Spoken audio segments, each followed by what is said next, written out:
සදහවත් පින්වත්නි,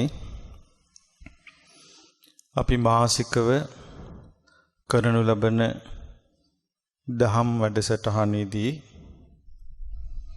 අපි දිගින් දිගටම ඔබට බුදුරජාණන් වහන්සේ වදාළ පටිච්ච සමුප්පාද ධර්මය කියලා දුන්නා.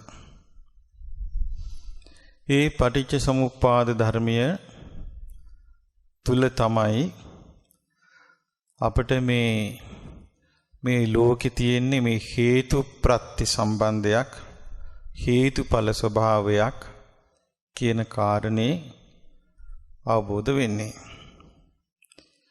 හැබැයි මේ ලෝකේ අපි කාලයක් තිස්සේ පුරුදු කරපු රටාව නොවන නිසා ධර්මයේ මෙනෙහි කිරීම අපට එකපාරටම මේ ධර්මයේ වටහා ගන්න අමාරු වෙන්න පුළුවනි. නමුත් දිගින් දිගටම අපි උත්සාහ කළොත් ධර්මයේ ඉගෙන ගැනීමට, ඒ ඉගෙනගත්තු ධර්මයේ ඒ ධර්මයේ පෙන්වා දීලා තියෙන ආකාරයට විමසන්න, අපට ඕන හැටියට නෙමෙයි, පෙන්වා දීලා තියෙන හැටියට විමසන්න. එතකොට මේ බුදුරජාණන් වහන්සේ වදාළ දී බොරුවක් වෙන්නේ අපේ නුවණ වැඩෙන්න ගන්නේවි.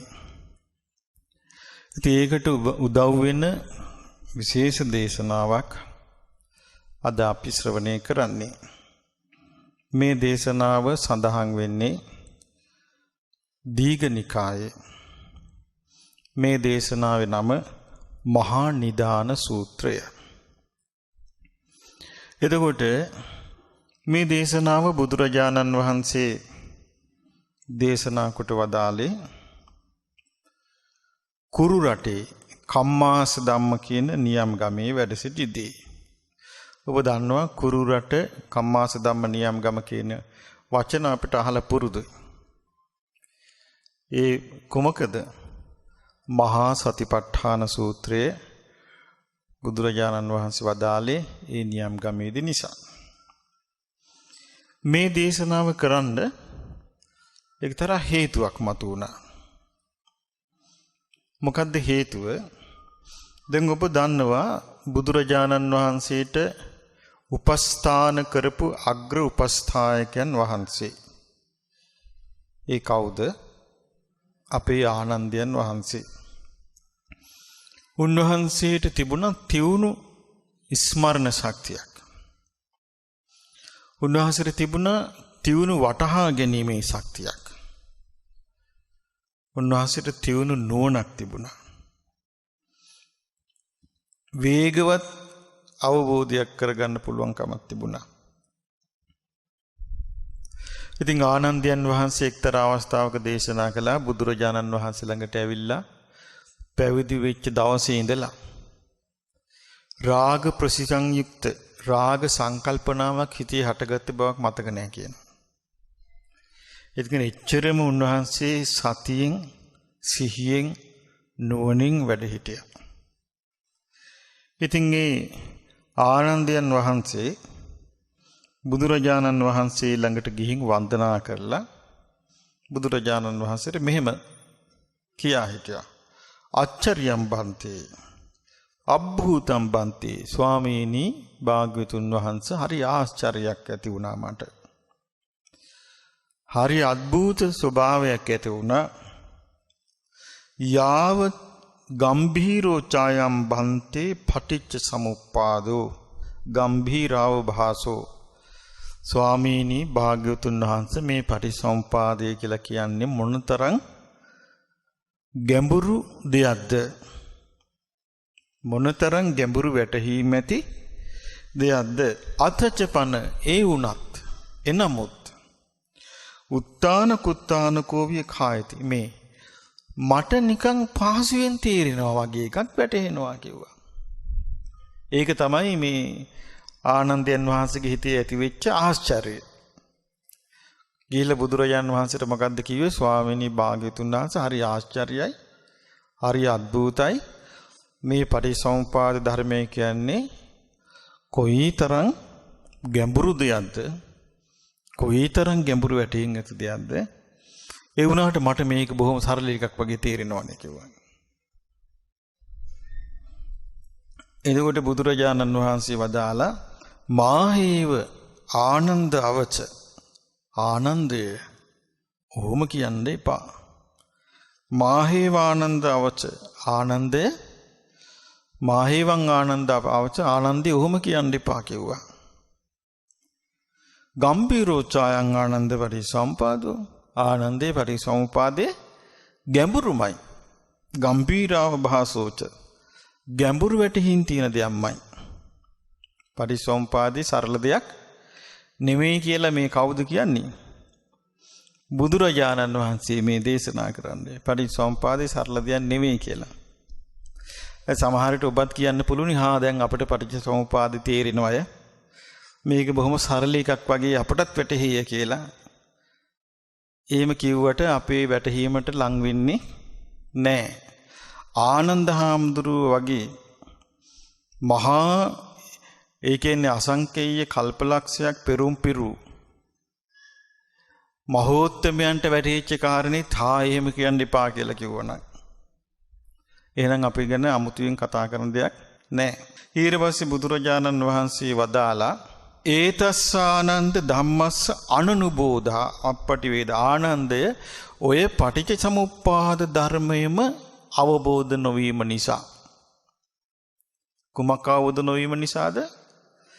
පටිච්ච සමුප්පාද ධර්මය අවබෝධ නොවීම නිසා අපටි වේදා මේක මනාකොට ප්‍රකටව ප්‍රතිවේද නොකිරීම නිසා අවබෝධ නොකිරීම නිසා පටිච්චසමුප්පාද ධර්මයේ වටහා ගන්න බැරි වෙච්ච නිසා ඒව මායම් පජා ඒක නිසා මේ සත්ත්ව ප්‍රජාව තන්තා කුල්ලක ජාතා මේ අවුලෙන් අවුලටපත් වෙච්ච අර කැඳ පෙරණ මිනිසුන්ගේ පෙරහන වගේ ගුලා ගුණ්ඩික ජාතා මුංජ බබ්බජ අවුලෙන් අවුලටපත් වෙච්ච තනකොළ ගොඩක් වගේ පිදුරු කැටියක් වගේ මේ සත්වයා මේ ලියා ගන්න බැරි ගැට ගොඩකට පැටලිලා ලියා ගන්න බැරි අවුලක පැටලිලා ලියා ගන්න බැරි අවුල මොකද්ද?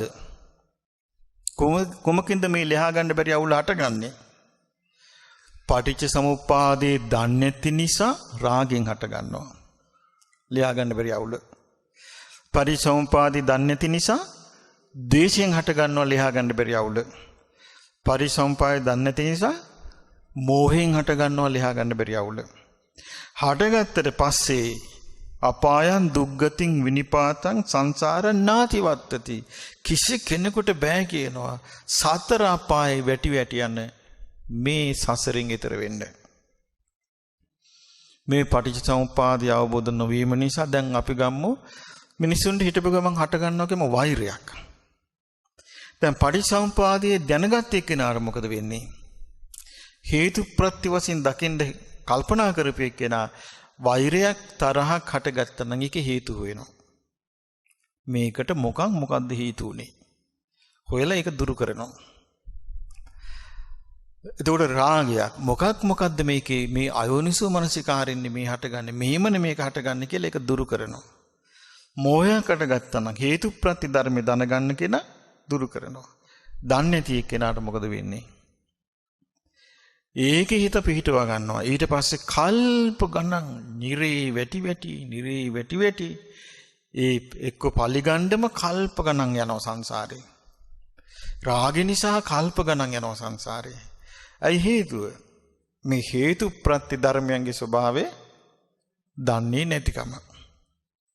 ඉතින් පටිච්චසමුප්පාදේ දන්නේ නැති නිසා මේ සත්වයා අපාය දුගතියට පත්වෙන එකෙන් බේරෙන්න බැරුව මේ සංසාරේ වැටි යනවා කිව්වා. සමහරුන්ගේ හිතට හැතිරුණේ අදහසක් මොකක් හරි හිතේ තරහකට ගත්තාම හිටපම් මම මේක ಜಾති පල්ලි ගන්නවා කියලා එකක් හිතේ ආවා කියමු. දැන් පටිච්චසමුප්පාදයක් අහලා නැහැ යා. ඊට පස්සේ මොකද වෙන්නේ? එතකොට යා ඒකෙම හිත පිහිටව ගන්නවා. ඒකේ හිත පිහිටව ගත්තට පස්සේ ගැලවෙන්න බෑ. කල්ප ගණන් යනවා. සතර අපායේ වැටි තමයි යන්න තියෙන්නේ. සුගතියේ නෙමෙයි. බුදුරජාණන් වහන්සේ වදාලා ආනන්දට ආනන්ද එහෙම කියන්න එපා කිව්වා. මොකද්ද කියන්න එපායි කිව්වේ? මේ පටිසම්පාදේ බොහොම සරලව වැටහෙන එකක් කියලා කියන්න එපා කිව්වා. මේ පටිසම්පාදේ ගැඹුරුමයි කිව්වා. ගැඹුරු වැටහෙන් ඇති දෙයක්මයි කිව්වා. මේක අවබෝධ කරගන්න බැරි කොම නිසාමයි, බැරි වෙච්ච නිසාමයි කිව්වා මේ මනුස්ස මේ ලෝක සත්වයා අවුලෙන් අවුලටපත් වෙලා ලිහා ගන්න බැරිව මේ ගැට ගැහි ගිහිලා මේ සතර අපායේ ඉක්මවා ගත නොහැකි සංසාරේ වැටලා ඉන්නේ මේ අවුල නිසාමයි කිව්වා. පටිසම්පාදේ වැටිච්ච නැති නිසාමයි කිව්වා. ඊට පස්සේ ඔන්න බුදුරජාණන් වහන්සේ පටිසම්පාදය ගැන අහනවා. කොහොමද අහන්නේ? ආනන්දය, ඔබෙන් කවුරු හරි ඇහුවොත් ජරා මරණ වලට හේතු වෙච්ච කාරණයක් තියනවාද කියලා ඔබෙන් ඇහුවොත්. හරි, දැන් ඔබෙන් අහනවා කවුරු හරි කෙනෙක් ජරා මරණ වලට හේතු වෙච්ච කාරණයක් තියනවාද? ඔබ මොකද්ද කියන්නේ? තියනවා. මොකද්ද? ග්‍රහයෝ නරකයි. ඒකද? මේ දවස්වල අපල ඒකද? එහෙනම් ඔව් කර්මය ඒකද? එතකොට මේක කියනවා ආනන්දය, කවුරු හරි අහනවා, ඔබෙන් අහනවා මේ ජරා මරණ කිව්වම මේක සම්පූර්ණයෙන්ම අපි අර්ථය ගන්න ඕනේ. ජරා මරණ, ශෝක, වැළපීම්, කායික දුක්, මානසික දුක්, මේ සෑම දෙයකටම හේතු වෙච්ච එකක් තියෙනවද කියලා කවුරු හරි ඇහුවොත් උත්තරයක් දෙන්න කිව්වා. ඔව් හේතුවක් තියෙනවා. ඊට පස්සේ අහයි කිව්වා මොකද්ද මේ කායික දුක්, මානසික දුක්, ජරා මරණ විපත්ති වලට හේතු වෙච්ච කාරණේ? එතකොට කියන්නේ කිව්වා මේ ඔක්කොටම හේතුව ඉපදීමයි කියලා. දැන් බලන්න ඒ ප්‍රශ්නෙට ඒ උත්තරේ එනකන් කෙනෙකුත් නෑ ඕකන මේ හේතුව මේ කාලේ රාෂ්ටකයක්. එතකොට යාට සම්පූර්ණ ඇත්ත වැහෙනවද නැද්ද? ඇත්ත වැහෙනවා. මේක යාගේ කර්ම වෙන්නේ නැති. ඒත් ඇත්ත වැහෙනවා. ඕක ලෝක ස්වභාවයයි. ඒත් ඇත්ත වැහෙනවා. ඇත්ත කියන එක ඉස්මතු වෙන්නේ බොහොම කලාතුරකින්. එතකොට බුදුරජාණන් වහන්සේ වදාලා කියන්නේ එයාට උත්තරේ දෙන්න. මොකද්ද? මේ ජරා මරණ ශෝක වැළපීම් දුක් දුම්නස් සුන් හැලින් ඔක්කොම තියෙන එක දෙයක් නිසා. මොකද්ද? ඉපදීම. ජරා මරණයන්ට හේතුව ඉපදීම කියලා කියන්න කිව්වා. ඊට පස්සේ බුදුරජාණන් වහන්සේ අහනවා ආනන්දය, ඊට පස්සේ කෙනෙක් අහන්න පුළුවනි හරි ජරා මරණයන්ට හේතුව ජරා මරණ ශෝක වැළපීම් වලට හේතුව ඉපදීම නම් ඉපදීමට හේතුවක් තියනවාද කියලා, ඉපදීමට හේතුවක් තියනවාද කියලා අහුවොත් හේතුවක් තියනවා කියලා කියන්නේ කිව්වා. මොකක්ද ඉපදීමට හේතුව? පටිච්චසමුප්පාදේ බොහොම පැහැදිලිව පෙන්නලා දෙනවා. කියලා බුදුරජාණන් වහන්සේ වදාලා ආනන්දය, ඉපදීමට හේතුව මොකද්ද කියලා ඊට පස්සේ අසාවි. ඉපදීමට හේතුව මොකද්ද කියලා ඇහුවාම කියන්න කිව්වා. මොකද්ද? ඉපදීමට හේතුව භවයයි කියලා. දැන් මේ විදිහට අපි දරාගත්තා නම් කියන්නේ මතක තියාගත්තා නම් එක එක්කෙනා කියන අවුල් ඒකට මිශ්‍ර වෙන්නේ නැහැ. මේ බුදුරජාණන් වහන්සේ වදාළ දේශනාව අනුව අපි දරාගත්තා නම්, මතක තියාගත්තා නම් එක එක්කෙනා එක එක විග්‍රහයන් කරන ඒවට අපි අහුවෙන්නේ නැහැ. එතන බුදුරජාණන් වහන්සේ වදාලා කිම්පච්චා ජාතිති චේ වදෙය්‍ය, කවුරු හරි ඇහුවොත් එහෙමනම් ඉපදෙන්න හේතු වෙච්ච කාරණේ මොකද්ද කියලා, බහපච්චා ජාතිති ඉච්ඡස්ස වචනීයන්, ඒකට තියෙන උත්තරේ මොකද්ද? ඉපදෙන්නේ භවය නිසාය කියලා කියන්න කිව්වා. ඊළඟට බුදුරජාණන් වහන්සේ වදාලා එතකොට කෙනෙක් ඊළඟ ප්‍රශ්නය අසාවි. මොකද්ද ප්‍රශ්නේ? භවය හට ගන්නත් හේතුවක් . තියනවාද කියලා අහයි. එතකොට උත්තරේ දෙන්න කිව්වා භවය හටගන්නත් හේතුවක් තියෙනවා කියලා. එතකොට එයා අහවි කිව්වා ඊළඟ ප්‍රශ්නේ. මොකද්ද ප්‍රශ්නේ? භවය හටගන්න හේතුවක් තියෙනවා නම් ඒ හේතුව මොකද්ද කියලා අහයි කිව්වා. එතකොට උත්තරේ දෙන්න කිව්වා භවය හටගන්න තියෙන හේතුව උපාදානයයි කියලා. ඕක තමයි බුදුරජාණන් වහන්සේ දේශනා කරන රටාව. භවය හටගන්න තියෙන හේතුව උපාදානයයි කියලා. ඊට පස්සේ අහයි කිව්වා ඊළඟ ප්‍රශ්නේ. මොකද්ද ප්‍රශ්නේ? උපාදානය හටගන්නත් හේතුවක් තියනවාද කියලා අහයි කිව්වා. එතකොට ආනන්දේ දෙන්න කිව්වා උත්තරේ මොකද්ද? උපාදානයටත් හේතුවක් තියෙනවා. එතකොට අසාවි කිව්වා මොකද්ද? ඒ උපාදාන හටගන්න තියෙන හේතුව මොකක්ද කියලා අසාවි කිව්වා. එතකොට උත්තරේ දෙන්න කිව්වා උපාදාන හටගන්න හේතුව තණ්හාව කියලා. ඊට පස්සේ බුදුරජාණන් වහන්සේ ආනන්ද හාමුදුරන්ට වදාලා ආනන්දය එතකොට අසාවි මොකක්ද අසන්නේ? තණ්හාව හටගන්න හේතුවක් තියනවාද? හේතුවක් තියනවා කියන්න කිව්වා. ඊට පස්සේ අසාවි කිව්වා මොකද්ද? තණ්හාව හටගන්න තියෙන හේතුව කුමක්ද කියලා අසාවි දෙන්න කිව්වා උත්තරේ මොකද්ද? තණ්හාව හටගන්න තියෙන හේතුව විඳීම කියලා උත්තරේ දෙන්න කිව්වා. ඊට පස්සේ ඊළඟ ප්‍රශ්නය අසාවි කිව්වා. මොකද්ද ඊළඟ ප්‍රශ්නේ? විඳීම හටගන්නත් හේතුවක් තියනවාද කියලා අසාවි කිව්වා. ඒකට පිළිතුර දෙන්නේ මොකද්ද? හේතුවක් තියෙනවා කියලා උත්තරේ දෙන්න කිව්වා. ඊට පස්සේ අසාවි කිව්වා මොකද්ද? ඒ විඳීම හටගන්න හේතු වෙච්ච කාරණේ මොකක්ද කියලා අසාවි කිව්වා.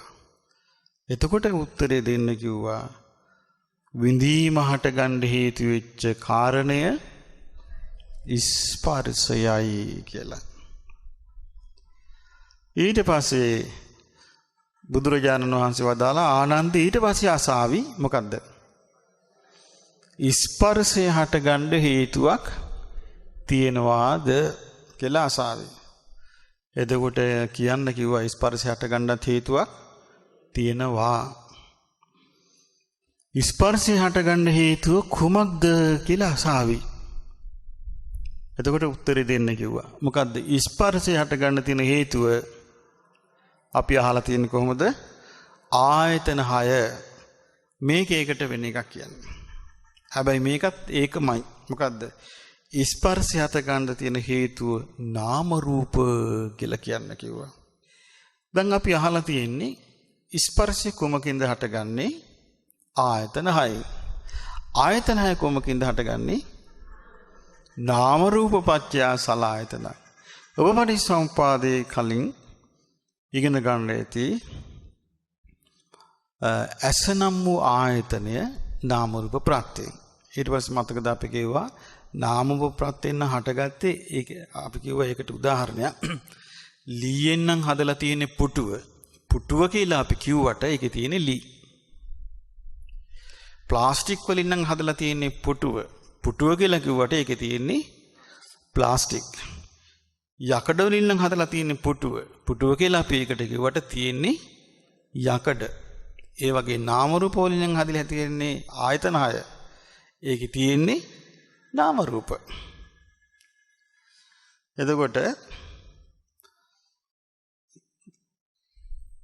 ස්පර්ශය කොමකින්ද හැදිලා තියෙන්නේ කියලා අහුවාම කියන්න කිව්වා නාම රූප පච්චයා පස්සෝ නාම රූප නිසාය ස්පර්ශය හැදුනේ කියලා කියන්න කිව්වා. ඊට පස්සේ අසාවි කිව්වා එහෙමනම් නාම රූප හැදුනේ මොකෙන්ද? නාම රූප හැදුනේ නැහැ. නාම රූප හැදෙන්නත් හේතුවක් තියනවාද කියලා අසාවි කිව්වා. ඒකට උත්තරේ දෙන්න කිව්වා ඔව් නාම රූප හැදෙන්න හේතුවක් තියෙනවා. ඊට පස්සේ අසාවි කිව්වා නාම රූප හැදෙන්න හේතුව කුමක්ද? ඒකට උත්තරේ දෙන්න කිව්වා නාම රූපය හැදෙන්න හේතුව විඥානයයි කියලා කියන්න කිව්වා. ඊට පස්සේ අසාවි කිව්වා මොකද්ද? විඥානය හැදෙන්න හේතුවක් තියනවාද කියලා අහයි කිව්වා. මොකද්ද ඒකට තියෙන උත්තරේ? හේතුවක් නැද්ද? හේතුවක් තියනවාද? හේතුවක් තියනවා කියලා උත්තරේ දෙන්න කිව්වා. ඊට පස්සේ අසාවි කිව්වා විඥානය හැදෙන්න තියෙන හේතුව කුමක්ද?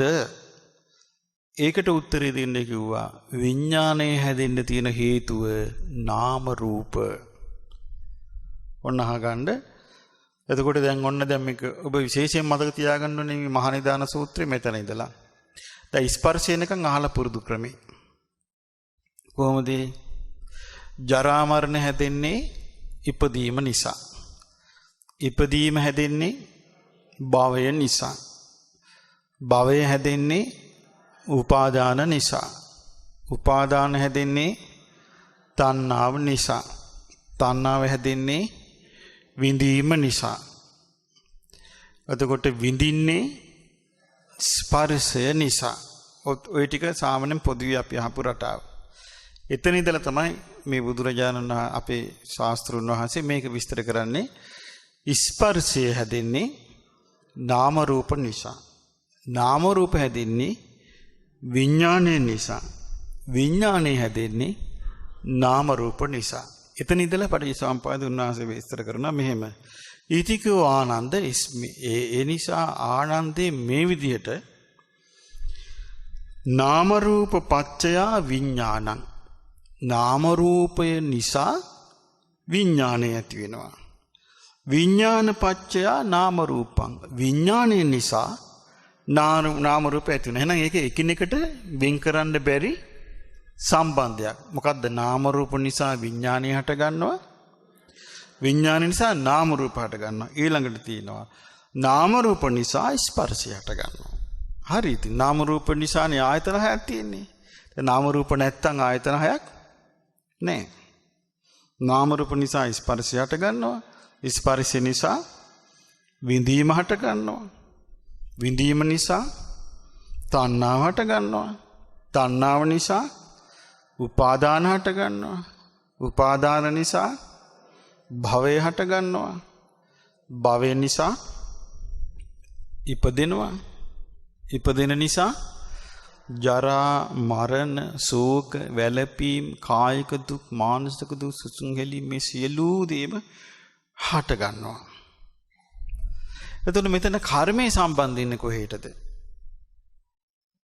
භවය කියන තැනට. ඒක මතක තියාගන්නයි.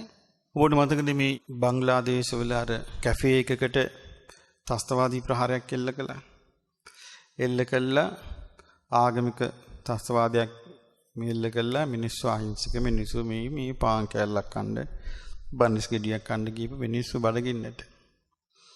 ඒ මිනිස්සුන් අල්ලලා එතකොට ඒ වෙඩි තියන්නේ නැතුව මරලා තියෙන්නේ සමහරුන්ව චප්ප කළා ඔළුව.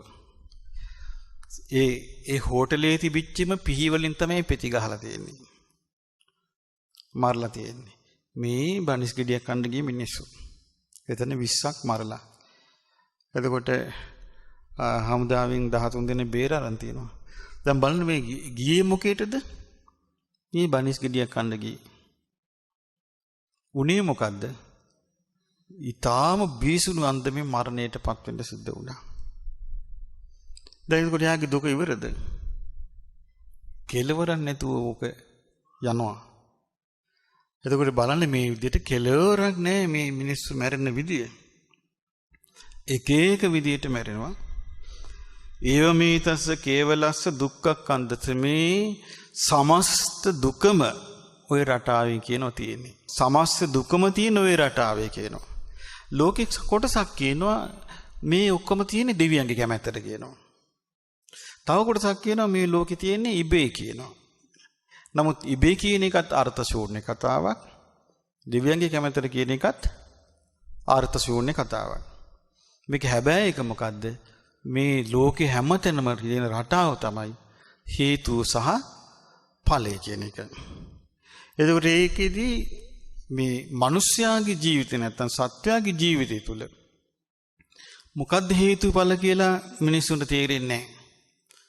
ඊළඟට සමාජය ඇති වෙන අර්බුදයේදී සමාජගත අර්බුදවලදී එතන තියෙන හේතුඵල. නමුත් ඒ හේතුඵල මොකද්ද කියලා මිනිසුන්ට ඒ තේරෙන්නේ නැහැ. ඉතින් මේ සමාජගත අර්බුදයේ හේතුඵලත් අපි එක එක්කෙනා තුළ පුද්ගලිකව තියෙන අර්බුදවල හේතුඵලත් මේ සූත්‍ර දේශනාවේ සඳහන් වෙනවා.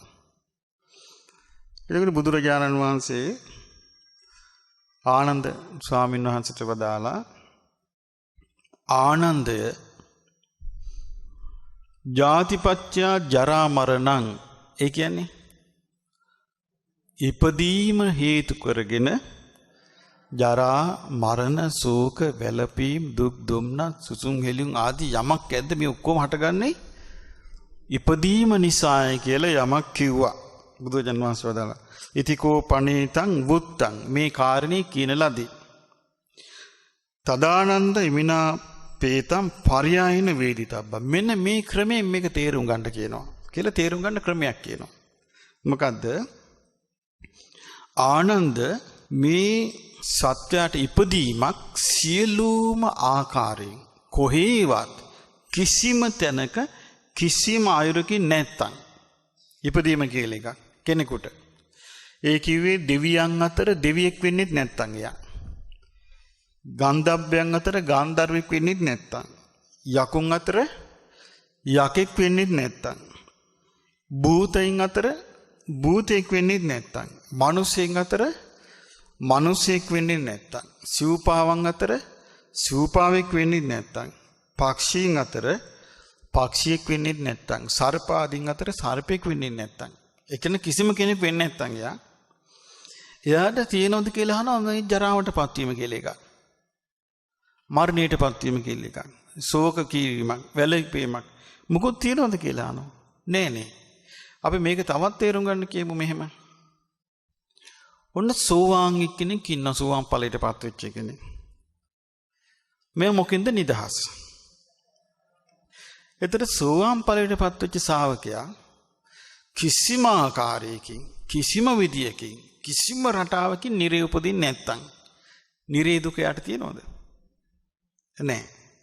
කිසිම ආකාරයකින් කිසිම රටාවකින් කිසියම් ක්‍රමයකින් එයා තිරිසන් සතෙක් වෙන්නේ නැත්තම් එයාට තිරිසන් සතෙකුට මුණ දෙන අත්දැකීම් ආපහු ලැබෙනවද එයාට? මොකුත් නැහැ. අතර කිසියම් ආකාරයකට කිසිම රටාවකින් කිසිම ක්‍රමයකට එයා ප්‍රේතෙක් වෙන්නේ නැත්තම් එයාට പ്രേත ලෝකේ උපතක් නැත්තම් ප්‍රේතෙක් හැටියට විඳින දුක් එයාට තියෙනවද? නැහැ. කිසිම ආකාරයකට අසුරෙක් වෙන්නේ නැත්තම් දුක් නැහැ. එහෙනම් මේ දුක් ලැබෙන්නේ කොහොමද? එතන උපන්නොත්. උපන්නොන්නේ ලැබෙන්නේ. අන්න එකෙන් තේරුම් ගන්න කියනවා මේ ජරා මරණයන්ට හේතුව මොකද්ද? ඉපදීමයි කියලා. ඉපදීමයි හේතුව කියලා. එතකොට බුදුරජාණන් වහන්සේ අහනවා ආනන්දය සබ්බසෝ ජාතියා අසති තේසං තේසං ච ආනන්ද සත්තානං තතත්ථාය ජාති නාභවිස්ස. ආනන්දේ ඒ සත්ව ලෝකවල ඒ සත්වයන් වෙන්න උපදින්නේ නැත්තම් සබ්බසෝ ජාතිය ආසති හැම ආයුරින්ම ඉපදීමක් නැත්තම් ජාති නිරෝධා ඉපදීම නිරුද්ධ නම් අපිනකෝ ජරා මරණ පඤ්ඤාති එහෙමනම් ඉපදීම නිරුද්ධ නම් ජරා මරණ ශෝක වැළපීම් දුක් දුම්නස් මොකුත් තියනවද කියලා අහනවා. තියනවද? නොහේතම් බන්ති නෑ ස්වාමිනී. තස්මාති ආනන්ද එහෙමනම් ආනන්දය ඒසේව හේතු ඕකමයි හේතුව කියනවා. ඒසේව හේතු කියන්නේ ඕකමයි හේතුව. ඒතන් නිදානං ඕකමයි නිදානේ. නිදාන කියන්නේ පසුබිම. ඒස සමුදය ඕකෙමයි හටගන්නේ. ඒස පච්චය ඕකම හේතුව. ජරා මරණස්ස ජරා මරණයට මොකද්ද? ඉපදීමයි. ඊට පස්සේ බුදුරජාණන් වහන්සේ දේශනා කරන ආනන්ද ස්වාමීන් වහන්සේට ආනන්දය ඊළඟට මේ යමක් කියවුණා. මොකද්ද කියවුනේ? භවපච්චයා ජාති කියලා. ඒ කියන්නේ භවය හේතුවෙන් ඉපදීම තියෙනවා කියලා කාරණයක් කියවුණා. ඒකේ අර්ථය මෙහෙම තේරුම් ගන්න කියනවා. ආනන්දය මෙන්න මේ භව තුන මොනවද? භව තුන කාම භව, රූප භව, අරූප භව කියන මේ තුනම කොයියම් ආකාරයකින්වත් කොහේවත් කිසිම තැනක කිසිම ආයුරකින් හටගන්නේ නැත්තම් කෙනෙකුට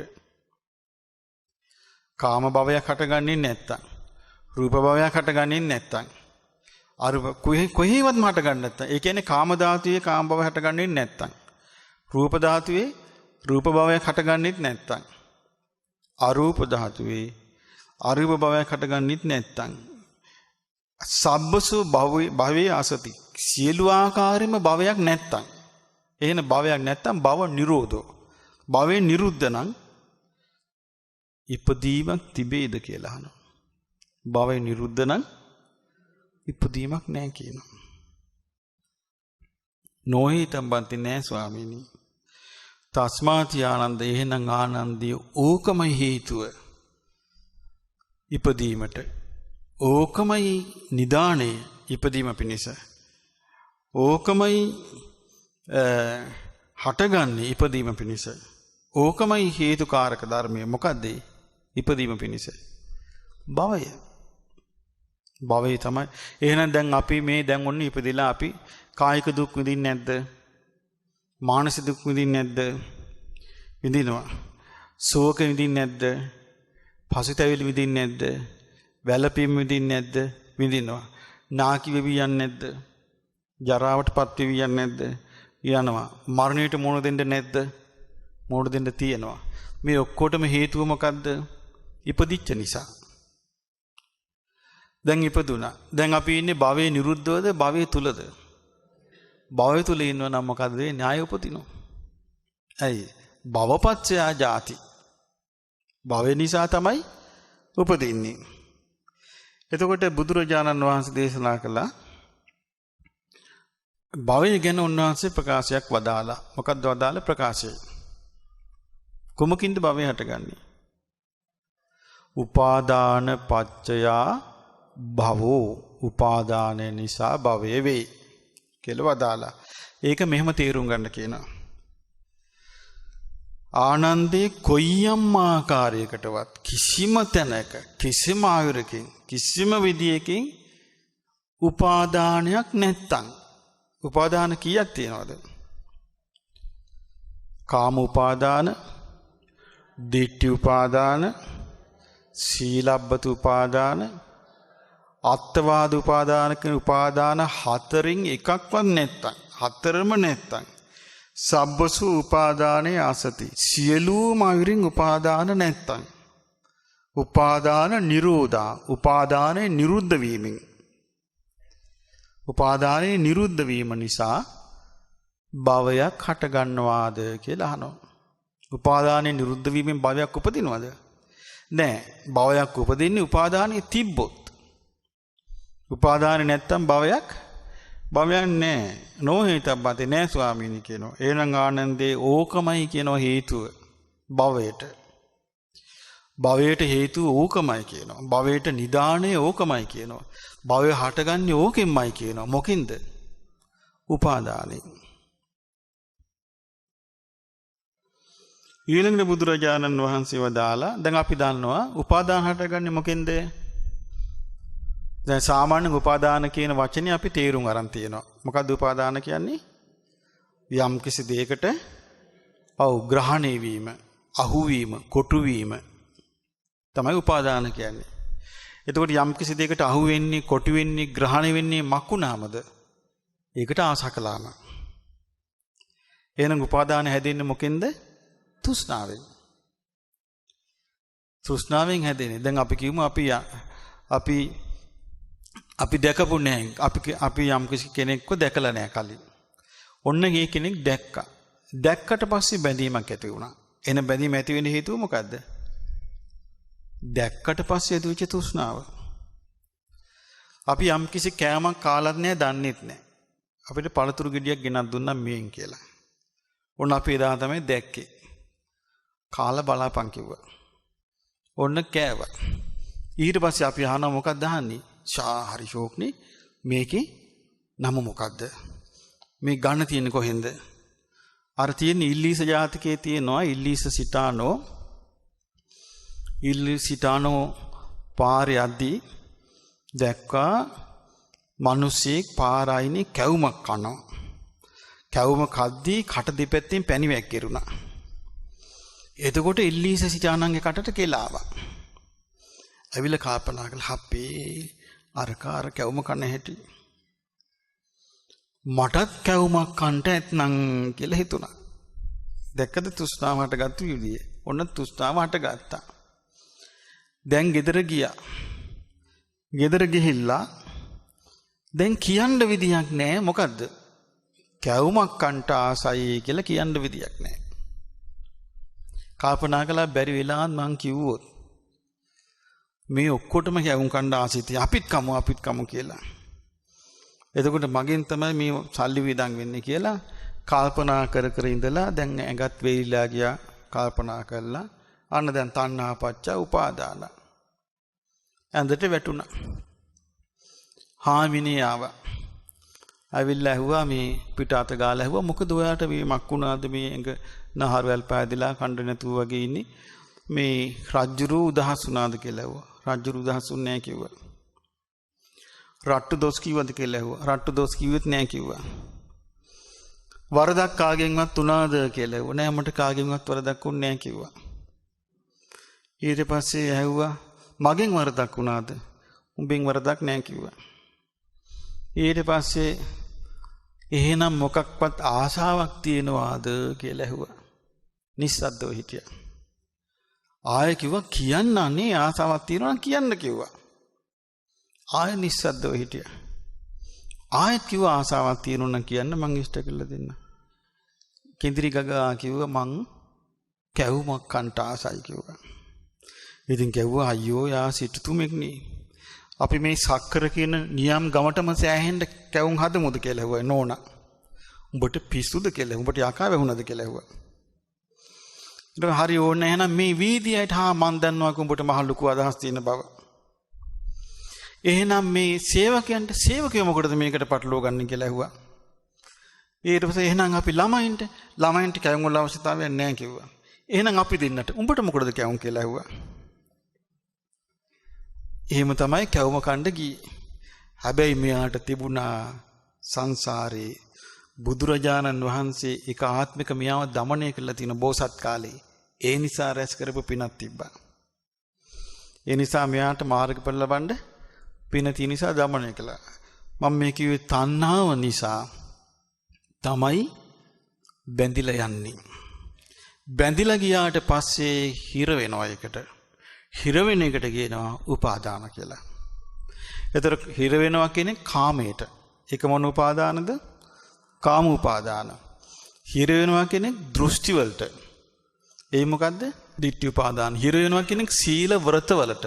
එතකොට සීලබ්බත උපාදාන. හිර වෙනවා කියන්නේ අත්වාද. දැන් ඊයේද කොහෙද ඉන්දියාවේ එක ගමක මං හිතන්නේ මුස්ලිම් අය හරක් මස් වගේක් කාලා කියලා හින්දු ගමක් ඒක. හින්දු බමුණන්ට කේන්ති කියලා ඒ මිනිස් ඒ කොල්ල දෙන්න එක්කන් ගිහිල්ලා හරකෙකුට වන්දලා හරක් බෙටි කවනවා. මේ මල නාගන් අදහන විදිය. නැත්තේ මොකද මනුස්සකම.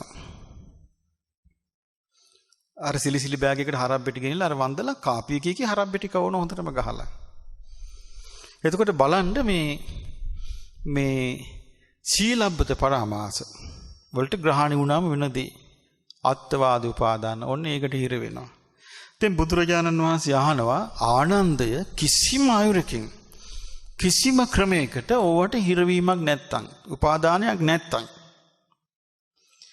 උපාදාන නිරුද්ධ නම් භවයක් තිබෙයිද කියලා අහනවා. උපාදාන නිරුද්ධ නම් භවයක් තියෙනවද? නෑ. උපාදාන නිසා තමයි භවය හටගන්නේ. උපාදාන නිරුද්ධ නම් භවය නිරුද්ධයි. භවය නැහැ කියනවා. ඊට පස්සේ බුදුරජාණන් වහන්සේ අහනවා ආනන්ද හාමුදුරන්ගෙන් ආනන්දය උපාදාන නැති වෙන මොකෙන්ද? තණ්හාව නිසා තණ්හාපච්චයා උපාදාන. තණ්හාව නිසා උපාදානය හටගන්නේ කියලා බුදුරජාණන් වහන්සේ ප්‍රකාශයක් කළා. ආන් ඒක මෙහෙම තේරුම් ගන්න කිව්වා. මොකද්ද? තණ්හාව තියෙනවා අපිට 6 ආකාරයකට. මොකද්ද? රූප බලන්න ආසයි. ඒක මොන තණ්හාවද? රූප තණ්හාව. ශබ්ද අහන්න ආසයි. ශබ්ද තණ්හා. සුවඳ නාසයෙන් සුවඳ ආග්‍රහණය කරන්න ආසයි. ගන්ධ තණ්හා. දිවෙන් රස විඳින්න ආසයි. රස තණ්හා. කයින් පහස ලබන්න ආසයි. පොට්ටබ්බ තණ්හා. මනසින් මේවා ගැන හිත හිතා ඉන්න ආසයි. ධම්ම තණ්හා. ඉතින් මේක තමයි ප්‍රධානම හේතුව කියලා බුදුරජාණන් වහන්සේ හොයාගත්තේ. තණ්හාව. ඇයි මේ ආසාවෙම හටගත්තු ගමන් ඒකට තමයි පුද්ගලයා හිර වෙන්නේ.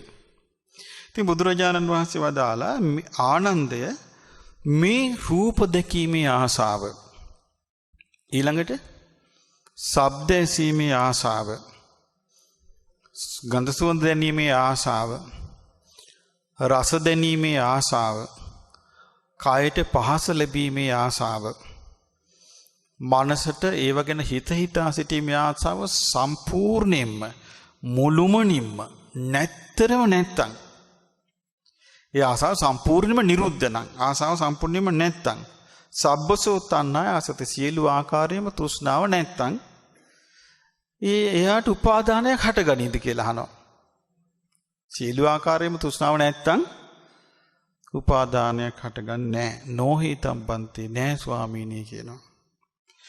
තස්මාති ආනන්දය, නිසා ආනන්දය උපාදානයට ඕකමයි හේතුව කියනවා. උපාදානයට ඕකමයි හේතුව. උපාදානයට ඕකමයි නිදානේ. උපාදානයට ඕකමයි හටගන්න හේතු වෙච්ච කාරණේ. මොකද්ද? තෘෂ්ණාව. තෘෂ්ණාව නිසායි උපාදාන හටගන්නේ. ඊළඟට බුදුරජාණන් වහන්සේ වදාලා ආනන්දය වේදනාපච්චය තණ්හා කියලා කාරණාවක් කියවුණා. මොකද්ද කියවිච්ච කාරණේ? වේදනාපච්චය තණ්හා. විඳීම නිසායි ආසාව ඇති වෙන්නේ කියලා. විඳීම නිසා ආසාව ඇති වෙන්නේ කියලා කාරණයක් කියවුණා. ඒක මෙහෙම තේරුම් ගන්න කියනවා. මොකද්ද? කී ආකාරයකට අපි විඳිනවද? 6 ආකාරයකට විඳිනවා. කොහොමද ඒ විඳින්නේ? ඇසේ ස්පර්ශයෙන් විඳිනවා. කනේ ස්පර්ශයෙන් විඳිනවා. නාසයේ ස්පර්ශයෙන් විඳිනවා. දිවේ ස්පර්ශයෙන් විඳිනවා. කයේ ස්පර්ශයෙන් විඳිනවා. මනසේ ස්පර්ශයෙන් විඳිනවා. එතකොට විඳීම් කී ආකාරයයිද? 6 ආකාරය. ඊට පස්සේ විඳිනවා සැප.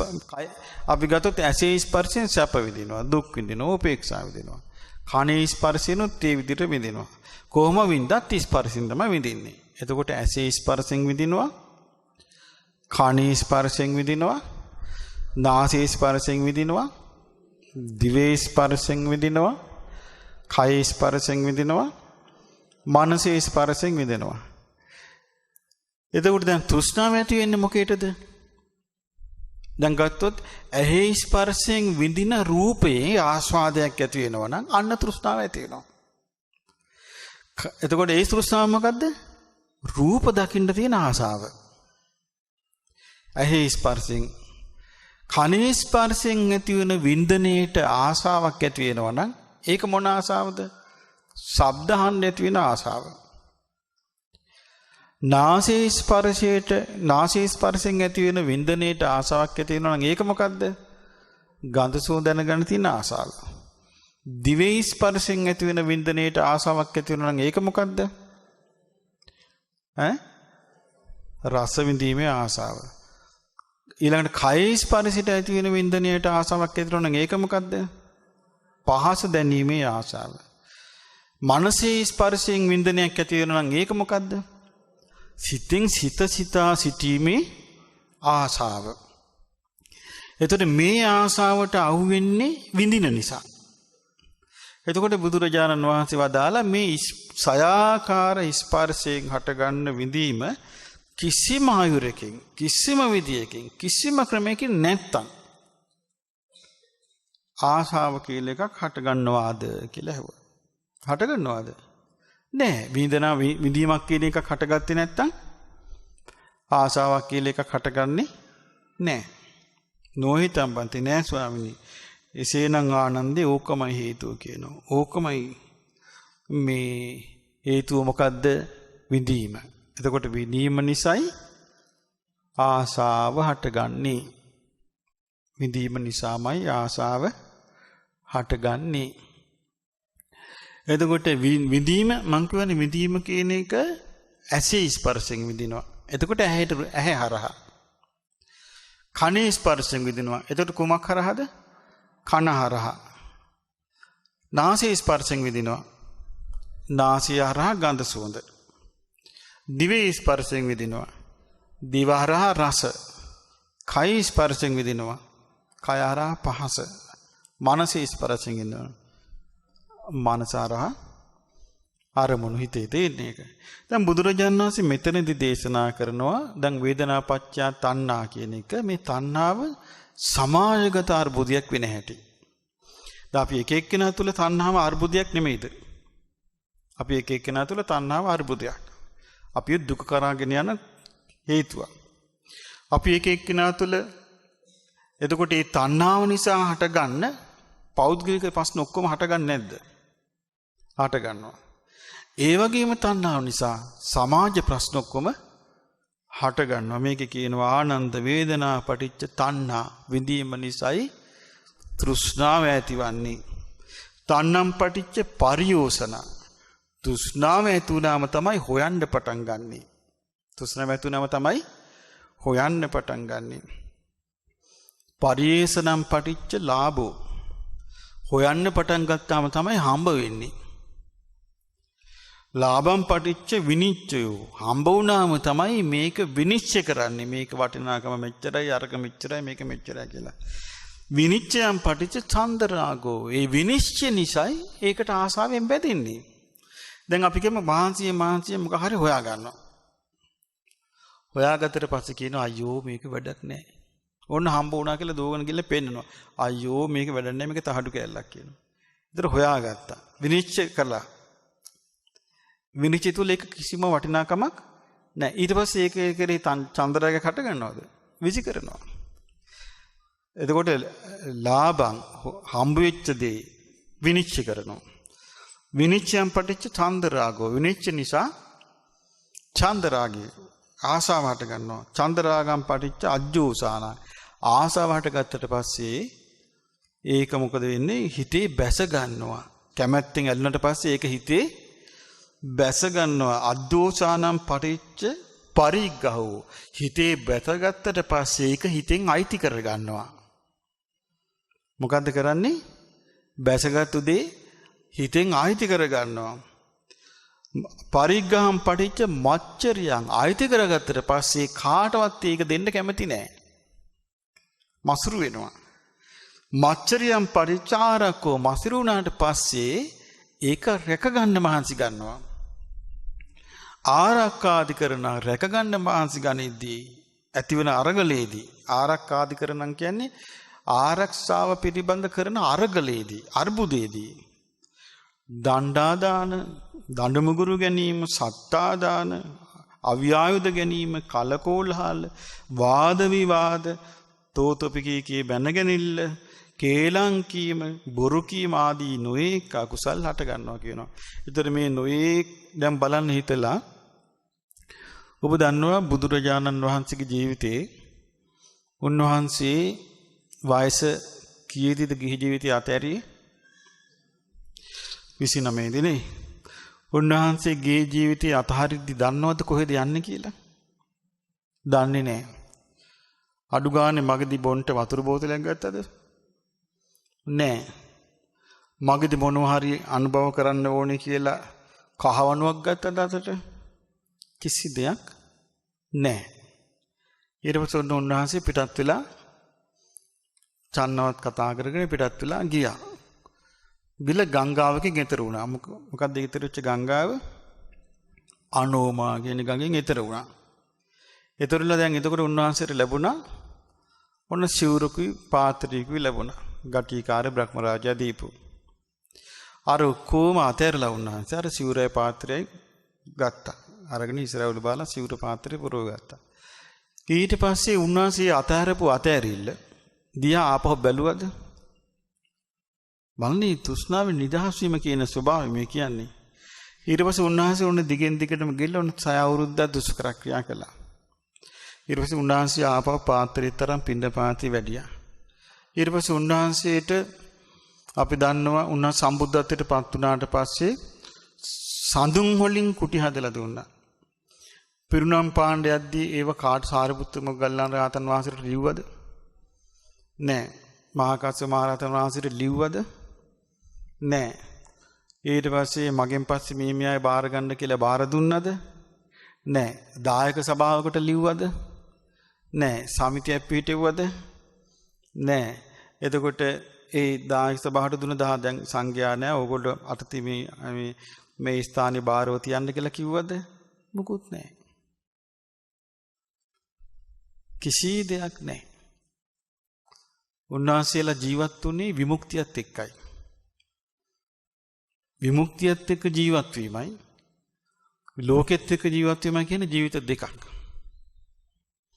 එතකොට උන්වහන්සේලා ජීවත් වුණේ විමුක්තියත් එක්කයි. එතකොට උන්වහන්සේ පිරිනිවන් පාන්න වඩිද්දී ආනන්ද හාමුදුරුවෝ වදාළද ආනන්දේ දැන් අපි කුසිනාරාමට යන්න තියෙනවා. මගදී අපිට වතුර ඕනේ වෙයි වතුර ටික ලෑස්ති කරගන්න. නෑ. බලන්න මේ විමුක්තියත් එක්ක තියෙන ජීවිතය. ඒක උන්වහන්සේට පිපාසය හැදුනා. පිපාසය හැදිල්ල වතුර ටිකක් ඉල්ලපු වෙලාවේ වතුර නැහැ. ඒතර සංඝයා බැන්න දානන්ද හඳුන්ට ඔහි හරි වැඩක් තමයි කරන්නේ උපස්ථාන කරනවා කීකේ හිටියා. වතුර ටිකක් ලෑසි කරන් හිටියාද භාග්‍යතුන් වහන්සේට? ඒ කතාවක් නැහැ. ඒ ලෞකික ජීවිතයේ අතහැරීම කියන එක මේ කාලේ අපිට හිතාගන්න බැරි එකක්. මේ කාලේ අපිට හිතින්වත් හිතාගන්න බැරි එකක්. ඉතින් ඒ බඳු එකක් තමයි මේ විමුක්තිය කරා යනවා කියන්නේ.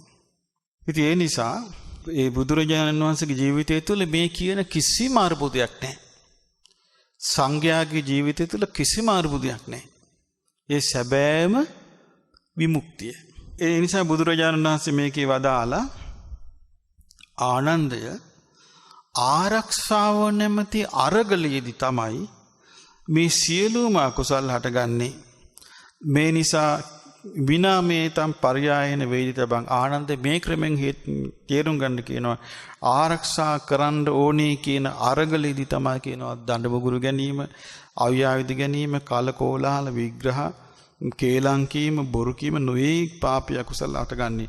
ඊට පස්සේ බුදුරජාන් වහන්සේ වදාළා ආනන්දේ ආරක්ෂාව පිළිබඳ කිසිම ආයුරකින් කිසිම ක්‍රමයකින් ආරක්ෂාව පිළිබඳ ප්‍රශ්නයක් නැත්තම් එයාට මේ ආරක්ෂාව කියන එක නිරුද්ධ නම් දඬු මුගුරු ගැනීමලි අව්‍යාවිද ගැනීම මොකොත් තියනවද කියලා අහනවා. මොකොත් නෑ. දැන් බලන්න අර දේවදත්ත බුදුරජාණන් වහන්සේට ගල පෙල්ලුවා. උන්වහන්සේගේ මහපට ඇඟිල්ල තුවාල වුණා. උන්වහන්සේ පල්ලැක්කියකින් පල්ලෙහාට මද්ද කුච්ච මිගදාගෙන දැන්ට වඩම්මාගෙන ආවා රජගහ නුවර. සංඝයා එකතු වෙලා කතා වෙනවා බුදුරජාණන් වහන්සේට ආරක්ෂාව සපයන්න ඕනේ කියලා. ආරංචි වුණා. සංඝයා අඬ ගැහුවා. සංඝයාට එන්න කිව්වා. එන්න කියලා කිව්වා මහණෙනි ආරක්ෂාව පිළිබඳව හිතන්න එපා කිව්වා. තථාගතයන් වහන්සේ කැමැත්තින් පිරිනුවම් පානකම් කාටවත්ම ඝාතනය කරන්න බෑ. ඔබ වහන්සේලා ගිහිල්ලා පාඩුවේ සතිපට්ඨාන යෙදෙන්න කිව්වා. ආරක්ෂාව කියන එකක් නැහැ. දැන් දේවදත්ත මෙච්චර දේවල් කරද්දී බලන්න යාර ආරක්ෂාව පිළිබඳ අරගලී නැහැ නේ විමුක්තියටපත් වෙච්ච ජීවිත තුල. එහෙම එකක් නැහැ. එතකොට බුදුරජාණන් වහන්සේ අහනවා ආනන්ද ස්වාමීන් වහන්සේගේ ආනන්දේ ආරක්ෂාව කියලා එකක් නැත්තම් අරගලයක් නැත්තම් ආරක්ෂාව පිළිබඳව මේ අර්බුද මොකක්ද තියෙනවද කියලා අහනවා. නෑ ස්වාමීනි කියනවා. ඒ නිසා මේක තේරුම් ගන්න කියන මේ අරගල ඔක්කොටම හේතුව රැක ගැනීමේ අරගලයි කියනවා. ඊට පස්සේ අහනවා රැක ගැනීමේ අරගලේ ඉන්නේ මසුරුකමින් කියනවා. ඒතර මසුරුකම කියන එක සම්පූර්ණයෙන්ම නැත්තම් කිසිම ආකාරයකින් මසුරුකමක් නැත්තම් රැක ගැනීමේ අරගලේ කියලා එකක් එනවද කියලා අහනවා. ඒ කියන්නේ වෙන කෙනෙක් පාවිච්චි කරනවට අකමැත්ත කියන එක එනවද කියලා අහනවා. ඒ මොකුත් නෑනේ. දැන් බුදුරජාන් වහන්සේගේ කාලේ භික්ෂුන් වහන්සේලාගේ කාලේ කිසි දෙයක් නෑනේ. එයි මේ උන්වහන්සේලා පාවිච්චි කළේ සිවුරු වලට රෙදි මොනවද ගත්තේ? සෝනේ දාපුවා. ඒ කවුරුවත් එතකොට ඕක ගන්නවද? නෑ. පාවිච්චි කරපු පාත්‍රය මොකද්ද? නිකම් මැටි පාත්‍රයක්. ඕක කවුරුත් ගන්නවද? නෑ. ආරක්ෂා පිළිබඳ කිසිම ගැටලුවක් තිබුණේ නෑ ඒ කාලේ. ඊට පස්සේ බුදුරජාණන් වහන්සේ වදාලා මසුරුකම ඇති වෙන්නේ අයිතිවාසිකම් නිසා කියනවා. මසුරුකම ඇති වෙන්නේ මොකෙන්ද? අයිතිවාසිකම් නිසා කියනවා. ඊට පස්සේ ඔන්න අයිතිවාසිකමක් ඇති වෙන ඔන්න අපි දන්නේ නැති ඔන්න කොහේ හරි ඉඩමක් තියෙනවා. ඔබේ ඥාතියෙක් ගෙනත් දෙනවා ඔබට ඔප්පුවක්. ගෙනත් දීලා කියනවා මේ මට දෙන්න බැරුණා මේ අසවල් ඉඩම අයිති ඔබටයි. දැන් ඔබට කලින් තිබිච්ච ප්‍රශ්නයක් නෙමෙයි දැන් එන්නේ. මෙන්න අසවල් ඉඩම අයිති ඔබට එන්න මං හොරෙන් ගිහිල්ලා පේනනම් අන්න අර කට්ටිය පදිංචි වෙලා ඉන්නේ. මේක හැබෑම අයිතිකාරයා ඔයා.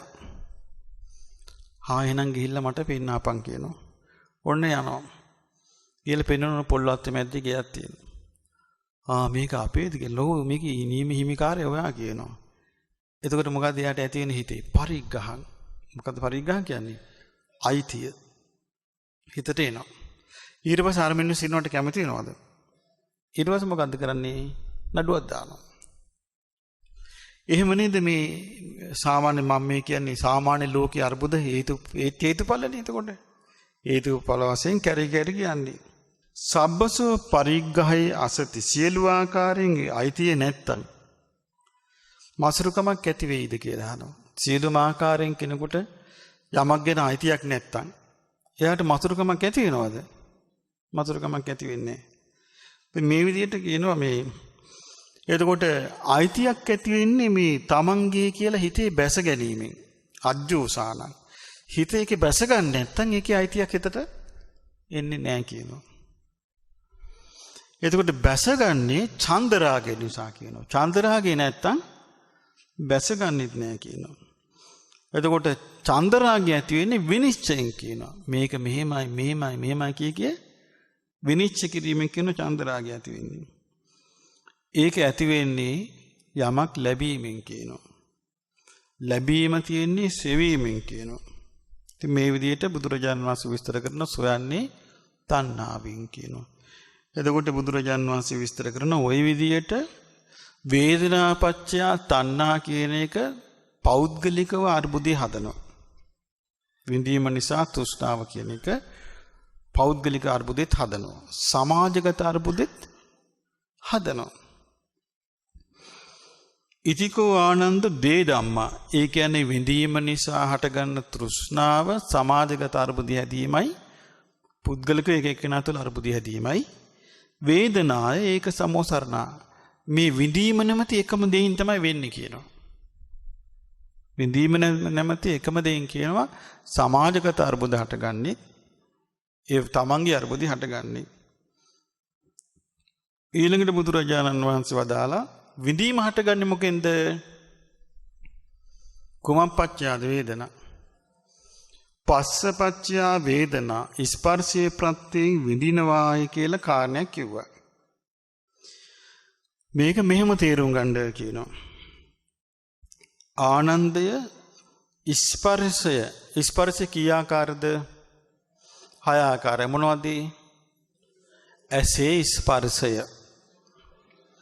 කනේ ස්පර්ශය, නාසයේ ස්පර්ශය, දිවේ ස්පර්ශය, කයේ ස්පර්ශය, මනසේ ස්පර්ශය.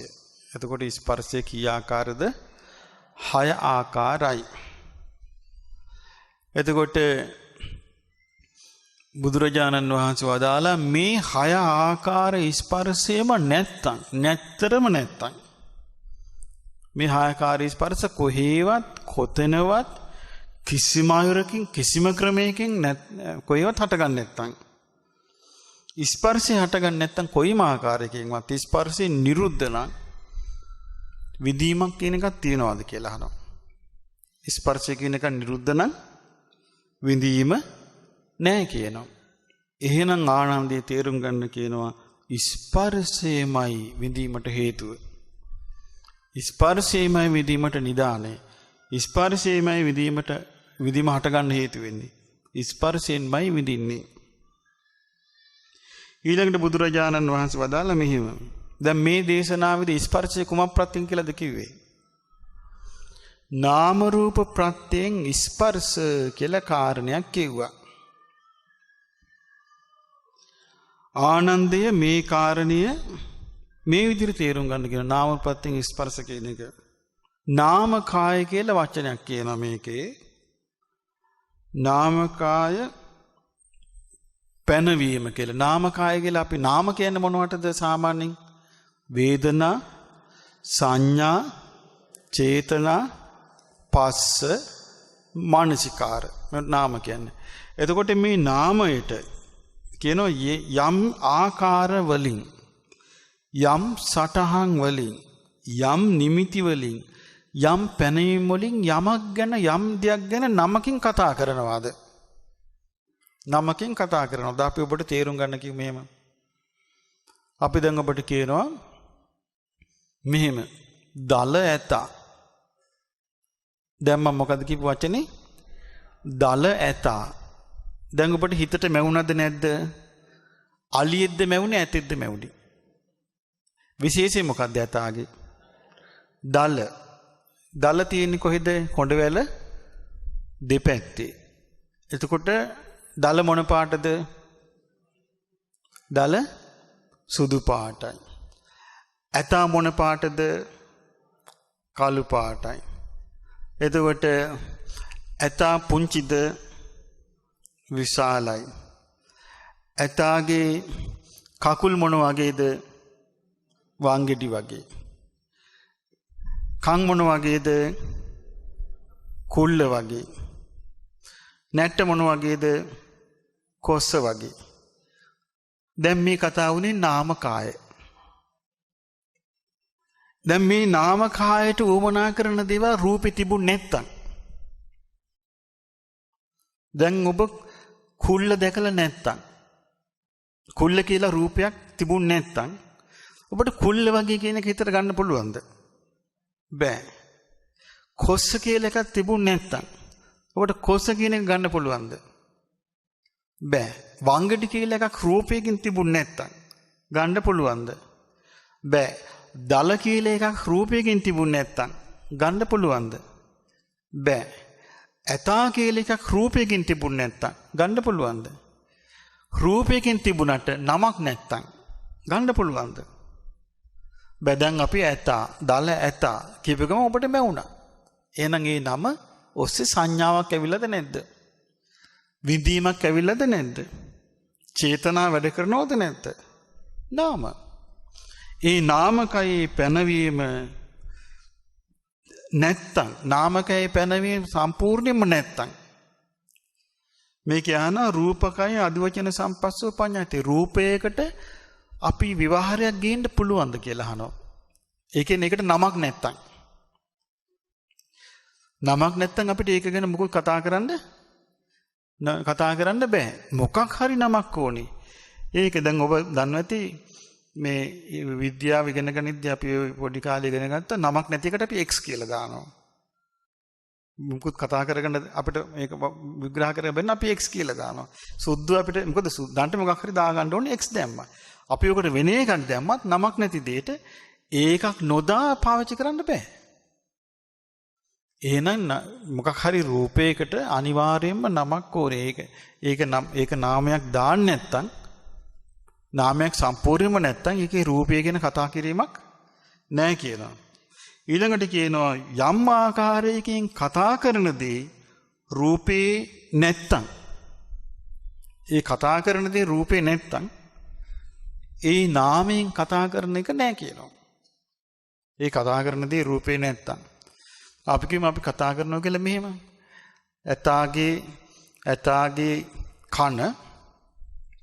ඇතාගේ කන කලේ වගේ. හරිද ඒක? වැරදි. ඇතාගේ කන අන්නාසි ගෙඩියක් වගේ. හරිද? ඇයි එහෙම එකක් ඒකේ? නෑ ඒක විවාහයට ගන්න බෑ. එහෙනම් අපි කියන දේ රූපේ තියෙන්න ඕනේ. රූපේ තියෙන දේ අපි කියන වචනවල තියෙන්න ඕනේ. ඒක තමයි මේ නාම රූප කියලා කිව්වේ. ඒ තුල තමයි ස්පර්ශය ඇති වෙන්නේ. එහෙම නැත්නම් ඒක ගණන් කරන්න බැරි එකක්. ගණන් කරන්න බැරි එකක්. අපි කියමු ඔබට කියනවා මම රසවත් කෑමක් ගෙනාවා කියලා වාදනයක් දෙනවා. ඇරලා බලද්දි තියෙන්නේ මුකුත් නැහැ. අහන මොනවද ගෙනාවා? හුලං ගෙනාවා කියනවා. කන්න කියනවා. ප්‍රායෝගිකද ඒක? පුළුවන් ද කරන්න ඒක? රසවත් කෑමක් ගෙනා කියලා වාදනකින් වහගෙන ගිහින් දෙනවා. ඒකෙන් මේක කාලා බලන්න කියනවා. ඇරලා බලන්න මොකද? ඇයි නැත්තේ මොකද හුලං තියෙන්නේ කියනවා. එතකොට අපි මේ කතා කරන දේ තුල අපි රසවත්ය කියලා කියපු එක එතන නෑ. එතකොට නාම රූප කියන සම්බන්ධය මොකද්ද? රූපේ යමක් තියෙනවාද? ඒක හඳුනා ගන්න අපි වචන ගොඩාක් කතා කරනවා, සංඥා ගොඩාක් කතා කරනවා. මේකෙන් තමයි විඳීම හටගන්නේ. ඉතින් බුදුරජාණන් වහන්සේ වදාලා මේ නිසා ස්පර්ශයට හේතුව නාම රූප කියනවා. ස්පර්ශයට හේතුව නාම රූප කියනවා. මේ නාම රූපයන්ගේ සම්බන්ධය නැත්තම් ස්පර්ශය නෑ කියනවා. නාම රූපයන්ගේ සම්බන්ධය නැත්තම් ස්පර්ශය නෑ කියනවා. ඊළඟට බුදුරජාණන් වහන්සේ මේ නාම රූපයන්ගේ සම්බන්ධය ගැන මෙහෙම විස්තරයක් කරනවා. ඊළඟට උන්වහන්සේ වදාලා ආනන්දය නාම රූප හටගන්නේ මොකෙන්ද කියලාද අපි මේක ඉගැන්වුවේ? විඥානපච්චය විඥාණය නිසා නාම රූප කියලා. රූප කිව්වේ මොනවද? අපි ඉස්සෙල්ලා පොඩ්ඩක් මතක් කරගමු. සතරමා භූතයන්ගෙන් හටගත්තු දේ, සතරමා භූතයෙන් හටගත්තු දේ රූප. නාම කිව්වේ වේදනා, සංඥා, චේතනා, පස්ස, මනසිකාර. මේ අපි ඒව කතා කළාට දැන් ඒ වචන කතා කරලා දැන් ඒකේ අර්ථය බලන්න කොච්චර එකට එකතු වෙලා තියෙන එකක් නේද? ඊළඟට බුදුරජාණන් වහන්සේ වදාලා ඒක තියෙන්නේ දැන් මෙතන මේ නාම රූප කියලා කතා කළේ අත් වශයෙන්ම දැන් අපි ඇතා ගැන ඔය බාහිර දේවල් ගැන කතා කළාට මේක කියවෙන්නේ ඒක ගැන නෙමෙයි. මේක කියවෙන්නේ තම තමන් ගැන. මේ නාම රූප කියලා කියන්නේ දැන් අපි තම තමන් ගැන කතා කළොත් මෙහෙම. දැන් තමන්ට දැන් අපි කියනවා මෙහෙම. ඔයාගේ ඇඟ කෙට්ටුයි. ඇඟ කෙට්ටුයි කියව මේකේ තේරුම මොකද්ද? එතකොට ඔබට මැහෙන්නේ ස්ථූල ශරීරයක් තියෙන කෙනෙක්ද කෙට්ටුයි කෙනෙක් ගැනද? කෙට්ටුයි කෙනෙක් ගැන. කියනවා අසවලාගේ ඉඟටිය සිහිනි. අසවලාගේ ඉඟසුඟ ගත හැකි මිටින කියලා කිව්වක මොකද්ද හිතෙන්නේ? අසවලාගේ ඉඟ සිහිනි කියලා හිතෙනවා. අසවලාගේ පයේ බරවා. එතකොට මොකද්ද හිතෙන්නේ? එතකොට මේ බරව බහැපු කකුලක් නෙමෙයිද ඔබට හිතට මතකයට එන්නේ. එතකොට එයාගේ කකුලේ බරව බහැලා තියෙනවා නම් ඒක නේද ඒ කියන්නේ. ඒ වගේ තමයි මේ නාම රූප කියන එක ගැන මේ තියෙන්නේ. ඒ භෞතික රූපේ කියන එක තමයි අපි නාමයෙන් කතා කරන්නේ. නාමයේ කියන එක තමයි රූපේ කතා කරන්නේ. එතකොට බුදුරජාණන් වහන්සේ වදාලා මේක ඇති වෙන්නේ මේ නාම රූප සම්බන්ධය ඇති වෙන්නේ විඥානය නිසා කියනවා. කියලා උදාහරණයක් කියනවා ආනන්දය. විඥාණය මව් කුසේ බැසගන්නේ නැත්තම් විඥානීය මව් කුසේ බැසගන්නේ නැත්තම් මව් කුසේ නාම රූප ඇති වෙනවද කියලා අහනවා. දැන් සමහර වෙලාවට අපිට කියනවා අනේ ස්වාමීනි අපි බැඳලා දැන් අවුරුදු 10ක් අපිට දරුවෝ නැහැ. මොකක්ද ඒකේ තේරුම? විඥානයක් ඒ මව් කුසේ බැසගත්තේ නැහැ. එතකොට සමහර කියන අනේ ස්වාමීනි මව කුසට දරුවෙක් ආවා මාස 2යි ආයි නැතුව ගියා. මොකක්ද උනේ? බැසගත් විඥාණය බැහැර වුණා. බැසගත් විඥානේ බැහැර වුණාට පස්සේ මව කුසේ දරුවා වැඩෙන්නේ නෑ. ඊට පස්සේ කියනවා අනේ ස්වාමිනී දරුවා ලැබුණා. ලැබිච්ච ගමන් මැරුණා. මොකක්ද උනේ? ලැබිච්ච ගමන් විඥානේ එතනින් බැහැර වුණා. ඊට පස්සේ නාම රූප වැඩෙන්නේ නෑ. නාම රූප වැඩෙන්නේ නෑ. එහෙනම් මේ නාම රූපයන්ගේ වැඩිවීමට පැවැත්මට සම්පූර්ණයෙන්ම අනුබල දෙන්නේ මොකද්ද? විඥාණයයි. ඔන්න කෙනෙක් ඔන්න බාරහාර වෙනවා දරු සම්පත් නැහැ දරුවෙක් ලැබෙන්න කියලා. ඊට පස්සේ කියන ඔන්න ස්වාමීනි අපිට දරුවෙක් ලැබුණා දරුවෙක් පිහිටියා මව කුසේ කියලා කියනවා. දැන් මාස 4යි බඩට කියනවා. ඒකේ තේරුම මොකද්ද? විඥානයක් මව කුස පිළිසිඳ ගත්තා කියන එක. ඊට පස්සේ ඔන්න ඇවිල්ලා කියනවා ස්වාමීනි බබාට නමක් දෙන්න. ඒකේ තේරුම මොකද්ද? ළමයා ඉපදුනා කියන එක. ඊට පස්සේ කියනවා ස්වාමීනි දැන් අවුරුදු 2යි. දැන් මොකද්ද මේ වෙන්නේ? විඥානීය ප්‍රත්‍යයෙන් නාම රූපේ වැඩෙනවා. එහෙම තමයි මේ අපිට මේ වෙලා තියෙන්නේ. දැන් අපි මැරෙනවා. ලොකු වෙලා දැන් අපි කොයි වෙලාවරි මැරෙනවා. මැරුණාම මොකද්ද චුත වෙන්නේ? විඥානේ චුත වෙච්ච ගමන් මේ නාම රූපට මොකද වෙන්නේ? ආයුස්මාත විඥානං යදා කායං ජහන්තිමං අපවිද්දෝ තදා සේති නිරත්තංව කලින්ගරං. ආයුෂත් උණුසුමත් විඥානියත් මේ ශරීරයෙන් බැහැර වුණාට පස්සේ වැඩකට ගන්න බැරි දර කඩක් වගේ පොළවේ වැටෙනවා කියනවා. දැන් අපේ කෙස් පැහෙන එක වේවා ඊළඟට හැමරලි ගහන එක වේවා කුදු වෙන එක වේවා කොරගගා යන එක වේවා මේ ඔක්කොම තියෙන විඥානීය ක්‍රියාකාරීත්වයේ තියෙනකම් නැති වෙච්ච ගමන් ඉවරයි. විඥාන චුත වෙච්ච ගමන්. එතකොට මේකෙන් තේරුම් ගන්න කියනවා මේ විඥානීය උදව්වෙන් තමයි නාම රූප තියෙන්නේ.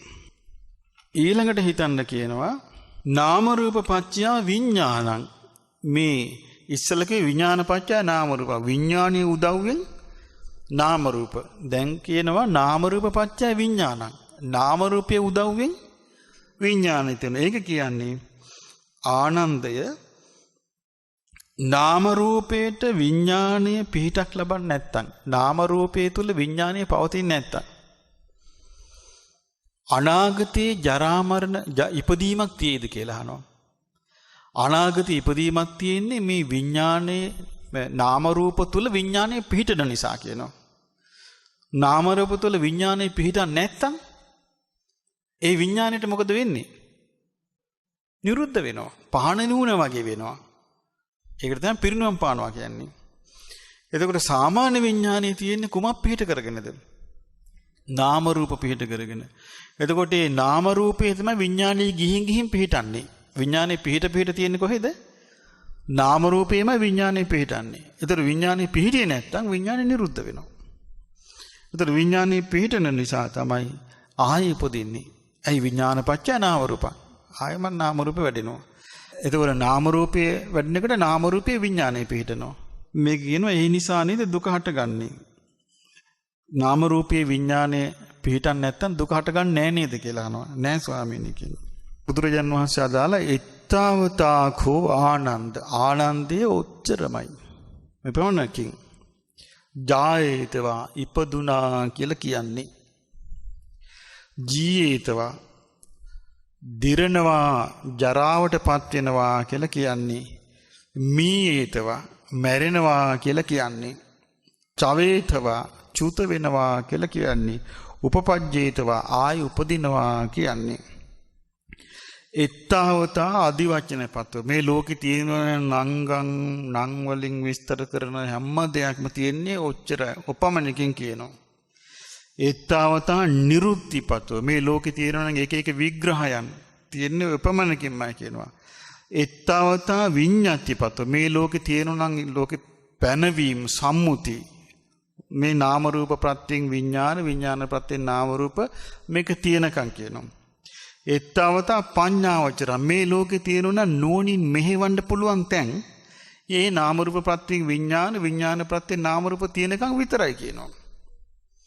මේ ප්‍රඥාවක් ගැන අපි කතා කරනවා නම් කතා කරන්නේ මේ නාම රූප විඥාන සම්බන්ධය තියෙනකන් විතරයි කියනවා. එත්තවතා වට්ටං වත්තති සසර කියලා එකක් තියෙන්නේ මේ ටික තියෙනකන් විතරයි කියනවා. මොනවා තියෙනකන්ද සසර තියෙන්නේ? නාම රූප ප්‍රත්‍යයෙන් විඥාන මේක කියනවා ඉත්තත්තම් පඤ්ඤාපනාය මේ පැවැත්ම තියෙන එතනක මොකද්ද යදිදං නාම රූපං සහ විඥානේන අඤ්ඤමඤ්ඤ පච්චේතාය පවත්තති නාම රූපේ විඥානයත් සමග එකිනෙකට උපකාර වීමෙන් තිබීමයි කියනවා. නාම රූපේ විඥානයේ සමග එකිනෙකට උපකාර වීමෙන් තිබීම තමයි කියනවා සම්පූර්ණ සංසාරේ කියලා කියන්නේ. ඒතර සංසාරය කියලා කියන්නේ මොකද්ද?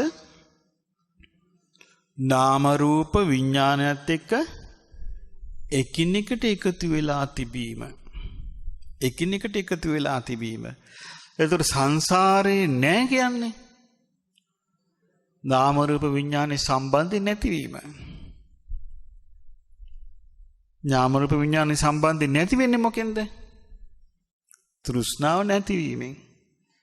තෘෂ්ණාව නැති වෙන්නේ මොකෙන්ද? අවිද්‍යාව නැතිවීමෙන්. අවිද්‍යාව නැති වෙන්නේ මොකෙන්ද? ආර්ය සත්‍ය අවබෝධ වීමෙන්. ආර්ය සත්‍ය අවබෝධ වෙන්නේ මොකෙන්ද? සීල සමාධි ප්‍රඥාවෙන්. එතකොට බලන්න මේ බුදුරජාණන් වහන්සේගේ ධර්මයේ තුල උන්වහන්සේ පෙන්වා දීපු මේ ගාම්භීර ධර්මය අපිට මෙහෙම හරි අපිට වැටහුන්නේ නැති වුණාට අපිට මෙහෙම දෙයක් බුදු කෙනෙක් දේශනා කළා මෙහෙම ධර්මයක් බුදු කෙනෙක් දේශනා කළා කියලා අපිට අහන්න ලැබීමත් අපේ ජීවිතයේ තියෙන වාසනාවක් නෙමෙයිද?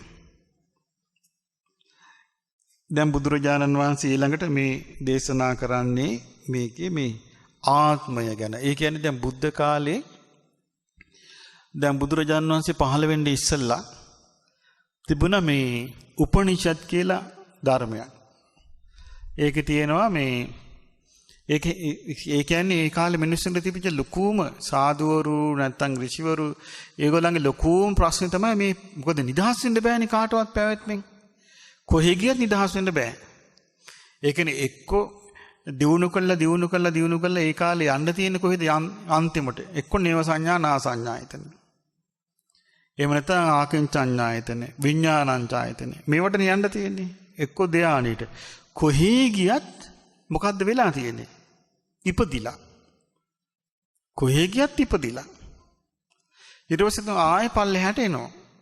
ආයෙ මනුස්ස ලෝකෙට එනවා. ඇවිල්ලා මොකද කරන්නේ? ආයෙ තපස් කරනවා.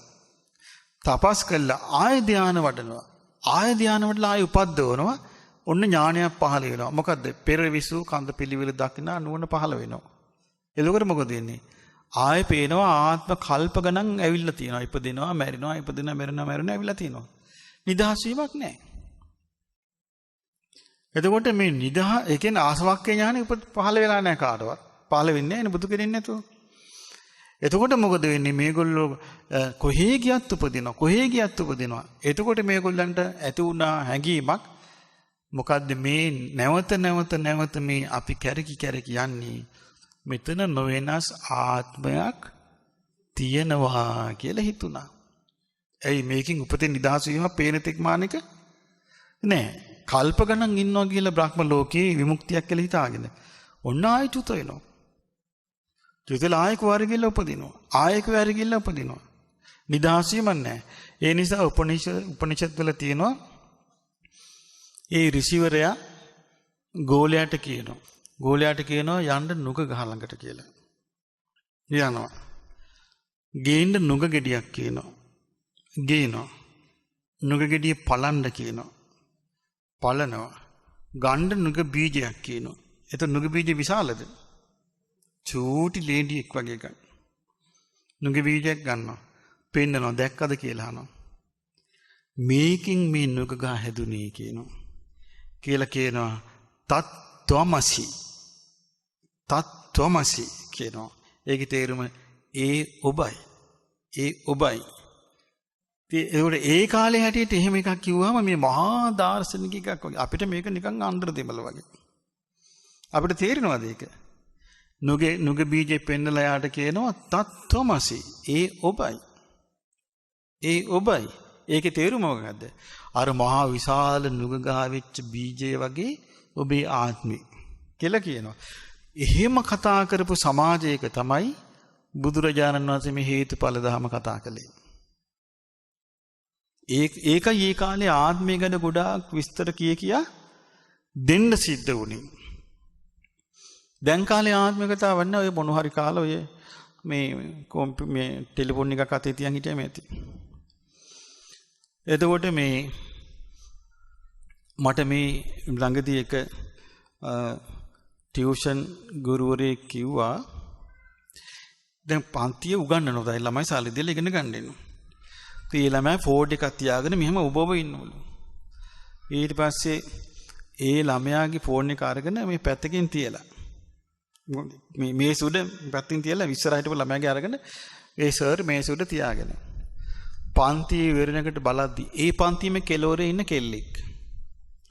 ඒකල තමයි SMS යවන්නේ SMS 20යි. Miss call 67යි.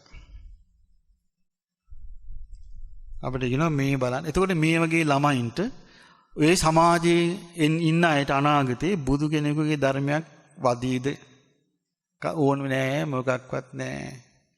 ඔහේ මොනවා හරි ලෑටි ගාලා කාලා ඔය ජීවත් වෙලා ඔය මොනවා හරි හිතේ ඇති වෙන කාම දාහේ සංසිඳව ගන්න විතරයි තියෙන්නේ.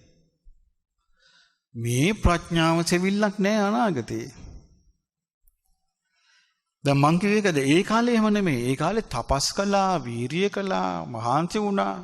ඒ මහාන්සි වුණාට කොච්චර මහාන්සි වුණත් උත්තරයක් නෑ. ඒ උත්තරයක් නැත්තේ. කොහේ හරි ගිහිල්ලා මොකද්ද වෙන්නේ? උපදිනවමයි. වෙනසක් වෙන්නේ නෑ. එතකොට මේ උපදින නිදහස් වෙන එක දන්නේ නෑ. මතර බුදුරජාණන් වහන්සේ තමයි දේශනා කළේ මේ හේතු වලින් මේක හටගන්නේ. මේකේ ආත්මයක් නැහැ. ඊට පස්සේ උන්වහන්සේ ඒක තමයි ගොඩක් මෙතන ඊට පස්සේ විස්තර කරන්න හදන්නේ. සමහර ආනන්ද ස්වාමීන් වහන්සේ කියනවා ආනන්දේ මේ ලෝකේ සමහරු ආත්මයක් තියෙනවා පුංචි එකක් තියෙනවා කියලා කියනවා. සමහර කියනවා ආත්මේ රූපයෙන් හැදිච්ච එකක් කියලා. සමහර කියනවා ආත්මය අනන්තයි කියලා. ඒ ආත්මය අනන්තයි කියන්නේ ආත්මේ රූපයෙන් හැදිච්ච එකක් කියන්නේ ආත්මය අරූපී කියන්නේ මේ හේතුව මොකද්ද? මේගොල්ලෝ කාටවත් භවෙන් නිදහස් වීමක් නැති නිසා ආර්ය අෂ්ටාංගික මාර්ගයක් නැති නිසා මේ හේතු දැන් බලන්න එතකොට හිතලා මේ හේතුඵල ධම මේ පටිච්චසමුප්පාද ධර්මයේ හරි විදියට ඔබ මේ ආත්මේ ඉගෙනගෙන පුරුදු කරලා මනාවකට පුරුදු කරගත්තොත් ඔබට මේක සංසාරට උපකාරී වෙනවද නැද්ද? උපකාරී වෙනවා. ඒ මේ පුරුදු කරගන්න දේ තමයි සංස්කාර බවටපත් වෙන්නේ. මේවා තමයි සංස්කාර බවට පත් වෙන්නේ. මේ පුරුදු යන තාලේ බලන්න බුද්ධ කාලේ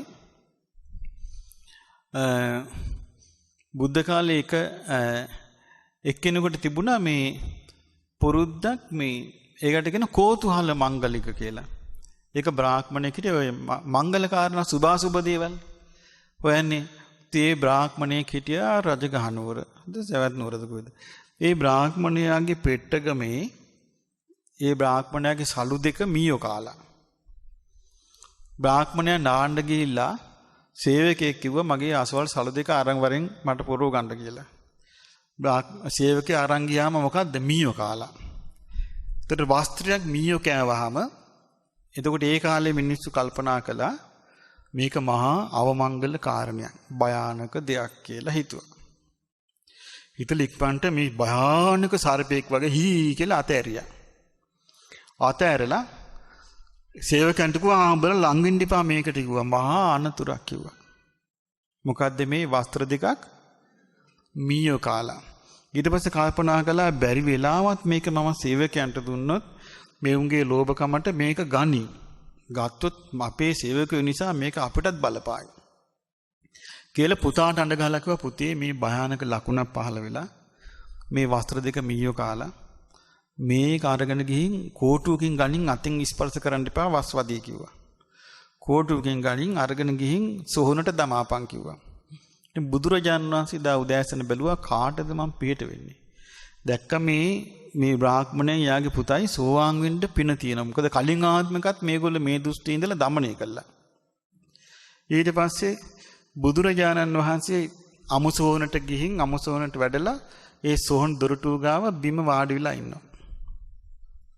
අරයා එනවා අර සාරිපෙක් කල්ලන් යනවා වගේ අර රිටෙන් අර රෙදි කෑලි දෙක අරගෙන. අයිවිල්ලා අහනවා පුතා මොකද මේ කියලා. ස්වාමීනි මම මේක වීසි කරන්න ආවේ. එන වීසි කරන්න කියනවා. වීසි කරා. බුදුරජාන් වහන්සේ ඒක ගිහලා අහුල ගන්නවා. අහුල ගත්තාම බුදුරජාන් කියනවා බවත් ගෞතමයන් වහන්සේ ඕකනම් ගන්න එපා. මේ මහා භයානක අවමංගල්‍ය කාරණයක් වෙයි කියනවා. භයානක සිද්ධියක් කියනවා මේ විනාශ වෙයි කියනවා. කියන පුත්‍රය අපිට තියෙන ඉතින් මේ වගේව තමයි කියන අපි මේ වීදියේ දාපුවා හතර මංගන්දල දාපුවා තෝනි විසකු රෙදි කැලිය අරන් තමයි අපි මේ සිවුරු හදාගන්න කියනවා. ඉතින් මේ පුතා දුවගෙන යනවා තාත්තා ළඟට. ගිහිල්ලා කියනවා හරි වැඩේ උනේ පියාණනි අන්න සමය බවත් ගෞතමයන් වහන්සේ මම දාපු වස්ත්‍ර දෙක මේ අන්න ගත්තා කියනවා. තාත්තා නළලි අත ගහගෙනවා චෑ හරි වැඩේ උනේ. බවත් ගෞතමයන් වහන්සේ දැන් මේකෙන් කරදරේ වැටෙනවා. වේළුවනාරාමෙත් මේකෙන් වෙනසෙනවා. යමන් අපි අලුත් වස්ත්‍ර දෙකක් අරන් ගිහලා ආපහු මේක වීසිකවමු කියනවා. කියලා පහවදා අලුත් වස්ත්‍ර දෙකක් අරගෙන අලුත් වස්ත්‍ර ටිකක් අරගෙන යනවා. ගිහිල්ලා කියනවා බවත් ගෞතමයන් වහන්සේ ඔබ වහන්සේ අර අපි වීසි කරපු වස්ත්‍රය ඇහිලුවද කියලා අහනවා. ඔව් බ්‍රාහ්මණි මම ඒක ගත්තා කියනවා. හප්පියක ගන්න එපා කියනවා. ඔක මහා අසුබ දෙයක් කියනවා.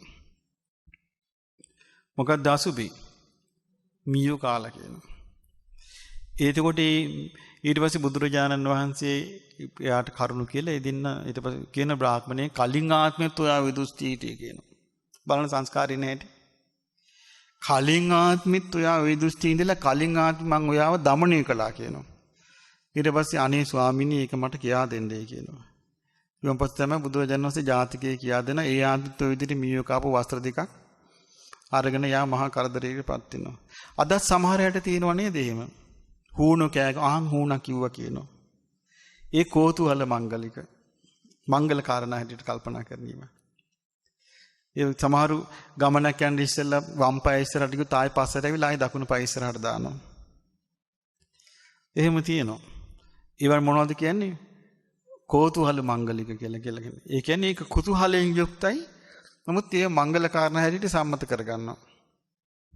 ඒතර මේ වගේ එක යථාර්ථය නොදන්න මිනිස්සු එක එක දේවල් කරගන්නවා. ආත්මය පනව ගන්නවා, ආත්මයක් තියෙනවා කියලා පනව ගන්නවා, නැහැ කියලා පනව ගන්නවා.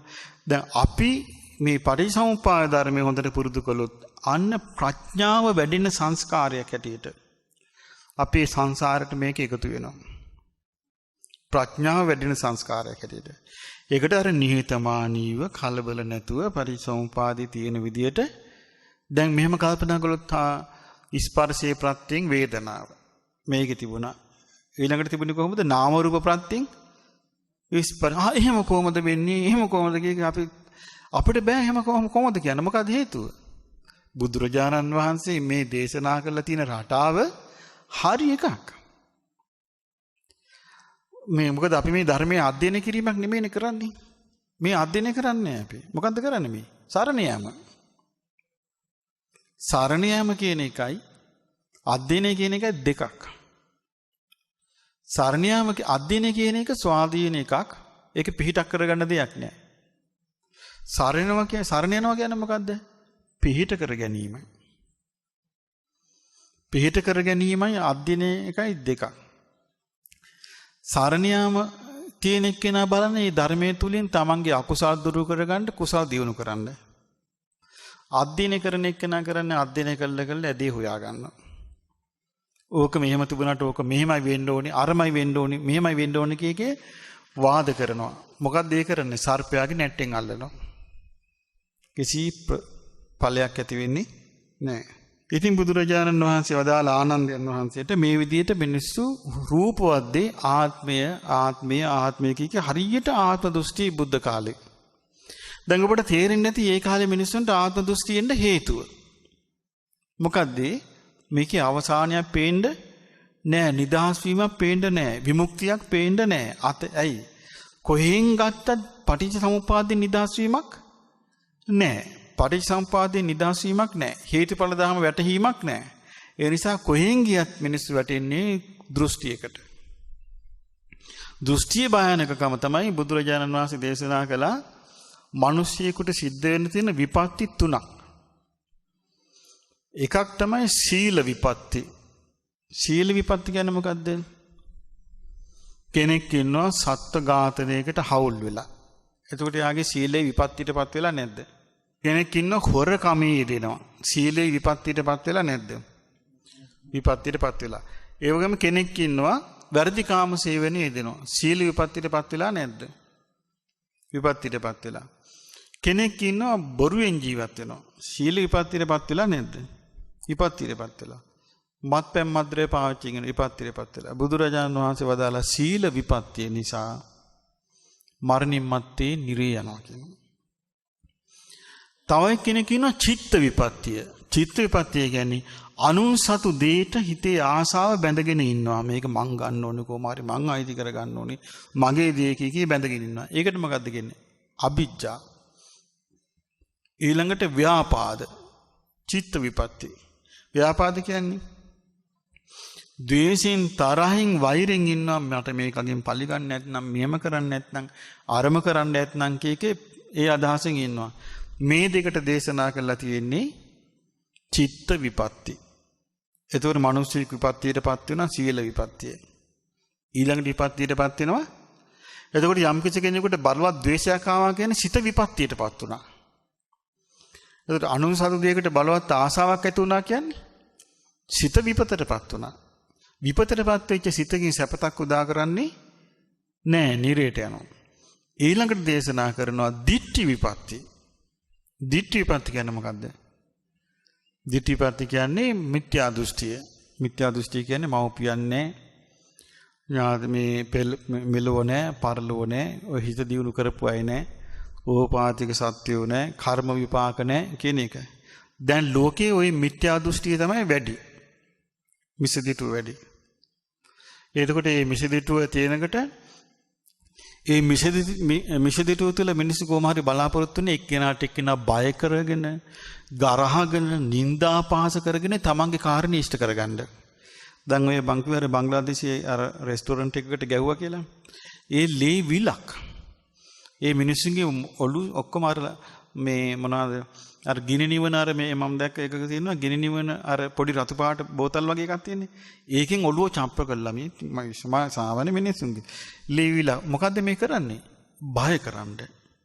ඒතර බය කිරීම තුල තව කෙනෙක්ව සලිතේටපත් කරලා দমনය කරන්න හදනවා නම් ඒක මිත්‍යා දෘෂ්ටියක්. සමහරු නිന്ദා පහස කරලා দমনය කරන්න හදන්නේ. ඒ ඔක්කොම මිසදිටු. ඒතර මිසදිටුවේ මොකද වෙන්නේ? එයා මරණින් මත්තේ නිරේ යනවා. දිට්ඨි විපත්ති. එතකොට විපත්ති ප්‍රධාන විපත්ති තුනක් තියෙනවා මනුස්සයෙකුට සිද්ධ වෙන. මොනවද විපත්ති තුන? සීල විපත්ති. සීල විපත්ති තේරෙනවනේ දුස්සීල වීම. සීල විපත්තිය. චිත්ත විපත්ති කිව්වේ අවිද්‍යා ව්‍යාපාද දෙක. දිට්ඨි විපත්ති කිව්වේ මිත්‍යා දෘෂ්ටිය. ඉතින් මේ විපත්තියටපත් වුණාම මිනිසෙකුට කිසිම පිහිටක් පිළිසරණක් නැහැ.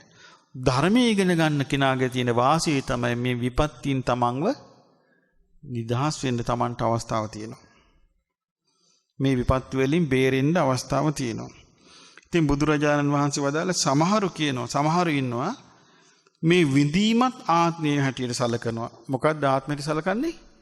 විඳීමත් ආත්මයට සලකනවා. ඉතින් බුදුරජාණන් වහන්සේ වදාළ ආනන්දේ මේ විඳීම ආත්මයට සලකනවා කියන එක මේ කවුරු හරි කිව්වොත් එහෙම එයාට කියන්න කියනවා. මේ විඳීම් තුනක් තියෙනවා. සැප විඳීම, දුක් විඳීම, උපේක්ෂා විඳීමයි කියලා. එතකොට සැප විඳීම තියෙන වෙලාවට දුකත් නැහැ, උපේක්ෂාවක් නැහැ. දුක් විඳීම තියෙන වෙලාවට සැපත් නැහැ, උපේක්ෂාවක් නැහැ. උපේක්ෂාව තියෙන වෙලාවට සැපත් නැහැ, දුකත් නැහැ. මේ විදිහට පරිවර්තනශීලී විඳීමක් තියෙන්නේ. ඉතින් ඔබ ආත්මය කියලා හිතන්නේ මොකක්ද කියලා අහන්නේ කියන ඒගොල්ලන්ගේ. ඊට පස්සේ බුදුරජාණන් වහන්සේ වදාලා බුදුරජාණන් වහන්සේ ආනන්දේ මේ සැප විඳීම, දුක් විඳීම, උපේක්ෂා විඳීම මේ ඔක්කොම අනිත්‍යයි කියනවා. අනිත්‍යයි මේ හේතු ප්‍රත්‍යයෙන් හටගන්නේ පටිච්චසමුප්පාදින් හටගන්නේ. මෙන්න ගෙවිල යන ස්වභාවයෙන් යුක්තයි. නැසී යන ස්වභාවයෙන් යුක්තයි. මේවා තුළ ඇල්ම නිරුද්ධ වෙන මොකද වේදනාව තුළ හරියටම මේක අවබෝධ වුණොත් ඇල්ම හට ගන්න ස්වභාවයෙන් යුක්තද ඇල්ම නිරුද්ධ වෙන ස්වභාවයෙන් යුක්තද? ඇල්ම නිරුද්ධ වෙන ස්වභාවයෙන් යුක්තයි. ඇල්ම නිරුද්ධ වෙන ස්වභාවයෙන් යුක්ත නිසා තමයි යථාභූත ඥානය ඇති වෙච්ච ගමන් ඇල්ම නිරුද්ධ වෙන්නේ. ඇල්ම නිරුද්ධ වෙන ස්වභාවයෙන් යුක්ත නැත්නම් ඇල්ම නිරුද්ධ වෙන්නේ නැහැ. මේ ඔක්කොම ඇල්ම නිරුද්ධ වෙන ස්වභාවයෙන් යුක්තයි. අත්හැරෙන ස්වභාවයෙන් යුක්තයි. ඉතින් ඒ නිසා බුදුරජාණන් වහන්සේ වදාළා අන්න ඒ විදිහට මේක තේරුම් ගන්නයි කිව්වා මේක අනාත්මයි කියලා. අනාත්මයි කියලා තේරුම් ඊට පස්සේ බුදුරජාණන් වහන්සේ වදාළා ආනන්දය මේ විඥානයේ පීඨන සත්තමා ීමා ආනන්ද විඥානට්ඨිති විඥානයේ පීඨන තැන් හතක් තියෙනවා. මොනවද ඒ? තියෙනවා නානත්ත් කායා නානත්ත් සංඤී කයනුත් වෙනස්. නානත්ත් සංඤී සංඥාවෙනුත් වෙනස්. ඒ තමයි මිනිස්සු. ඇතැම් දෙවිවරු ඇතැම් විනිපාතික සත්වයෝ. තව ඉන්නවා කියන සත්වයෝ විඥානෙ පිරෙන තැනක් නානත්ත් කායා ඒකත් සංඤී කයින් වෙනස්. හැබැයි එකම සංඥාවෙන් ඉන්නවා කියනවා. බ්‍රහ්ම කායික දෙවිවරු. තව ඉන්නවා කියනවා ඒකත් කායා නානත්ත් සංඤී කයින් එකයි සංඥා වලින් වෙනස් කියනවා. ආභස්සර බ්‍රහ්ම ලෝකේ. ඒකත් කාය ඒකත් සංඤී. තව ඉන්නවා කියන ලෝකේ සත්වයෝ කයනුත් එකයි සංඥාවෙනුත් එකයි සුබකින්න දෙවිවරු. ඒ වගේම තියෙනවා මේ රූප සංඥා ඉක්මවා ගියපු ආකාසානං ඡායතනේ ඉපදිච්ච අය. තව ඉන්නවා කියන විඥානංචාරි ඉපදිච්චය. තව ඉන්නවා කියන ආකින්චඤ්ඤායතනෙ, නීව සංඥායතනෙ ඉපදිච්චය. මේ ඔක්කොගෙම කියන මේකේ හරි විදියට මේ ලෝකවල ආස්වාදයේ ආදීනවේ නිස්සරණය මේ ලෝකේ හට ගැනීම නැතිවීම මේවා දැක්කනම් කවුරුවත් මේවට ආස කරයිද කියලා අහනවා. මේවා හට ගැනීම නැතිවීම ආස්වාද ආදීනව නිස්සරණය දැක්කනම් මේවට ආස කරයිද කියලා අහනවා. ආස කරන්නේ නැහැ කියනවා. එහෙනම් මේවට ආස කරන්නේ මොකද මේ ලෝක සත්වයා? මේක හට ගන්න විදිය දන්නෙත් නැහැ. මේක නැති වෙලා යන විදිය දන්නෙත් නැහැ. මේකේ ආස්වාදයේ මොන වගේද කියලා දන්නෙත් නැහැ. ආදීනව මොනවද කියලා දන්නෙත් නැහැ. මේකේ නිදහස් වීම තුල ලැබෙන දේ මොකද්ද කියලා දන්නෙත් නැහැ. ඒ නිසා කියනවා මේවට ආස කරන්න. ඒ නිසා බුදුරජාණන් වහන්සේ වදාළේ යම් කිසි කෙනෙක් හරි විදියට මේක දන්නවනම් කවදාවත් මේවට ආසා කරන්නේ නැහැ කිව්වා. එතකොට පින්වත්නි දැන් බලන්න කල්පනා කළා අපට මේ ධර්මයේ තුල අද අපි ඉගෙනගත්තු එකේ බුදුරජාණන් වහන්සේ දේශනා කරපු මේකේ අපි මේ පටිච්චසමුප්පාද ධර්මයේ විශේෂ කොටසක් කියුණා. මොකද්ද? නාම රූප ඒ කියන්නේ නාම රූප ප්‍රත්‍යයෙන් තමයි ආයතන මේ ස්පර්ශය. එතකොට මේ නාම රූපයට උදව් කරන්නේ නාම රූපේ හටගන්නේ විඥානය නිසා. එතකොට මේ විඥාණයට උපකාර වෙන්නේ නාම රූප නිසා. ඕක මතකද ඔබට අපි කලින් උගන්ලා තියෙනවා මං හිතන්නේ ඒක යව කලාපී කියලා සූත්‍රයක් ඉගෙනුවා. යව කියලා කියන්නේ ඉරිඟු වලට තිරිඟු වලට තිරිඟු දන්නවනේ ඔබ. තිරිඟු ගස් වලට තමයි යව කියන්නේ. එතකොට යව මිටිය දැන් අපි ගත්තොත් වී මිටිය වගේ. වී මිටි දෙකක් එකට දෙපැත්තෙන් මෙම හේතු කළොත් මොකද වෙන්නේ? ඒක බිම වැටෙන්නේ නැහැ. ඒ එකට එකක් හේතු වෙලා තියෙනවා. යව කියලා කියන්නේ තිරිඟු. එතකොට තිරිඟු මිටි දෙකක් එකට තිබ්බොත් මෙහෙම එකට එක එකිනෙකාගේ උදව්වෙන් තමයි හේතු වෙලා තියෙන්නේ. එක මිටියක් තව මිටියකට හේතු වෙලා. ඒ මිටිය අනිත් මිටියට හේතු වෙලා. එතකොට මේ විදිහට තමයි කියනවා මේ නාමයේ විඥාණයට උපකාරී වෙනවා. නාම රූප විඥාණයට උපකාරී වෙනවා. විඥානයේ නාම රූපයට උපකාරී වෙනවා. මේ විදිහට කියනවා සම්පූර්ණයෙන්ම මේ පැවැත්ම තියෙන්නේ. එහෙනම් දැන් අපි ජීවත් වෙන්නේ කුමක උපකාරයෙන්ද? විඥාන නාම රූප වලට උදව් කරනවා. නාම රූප විඥාණයට උදව් කරන නිසා අපි මේ ඉන්නේ.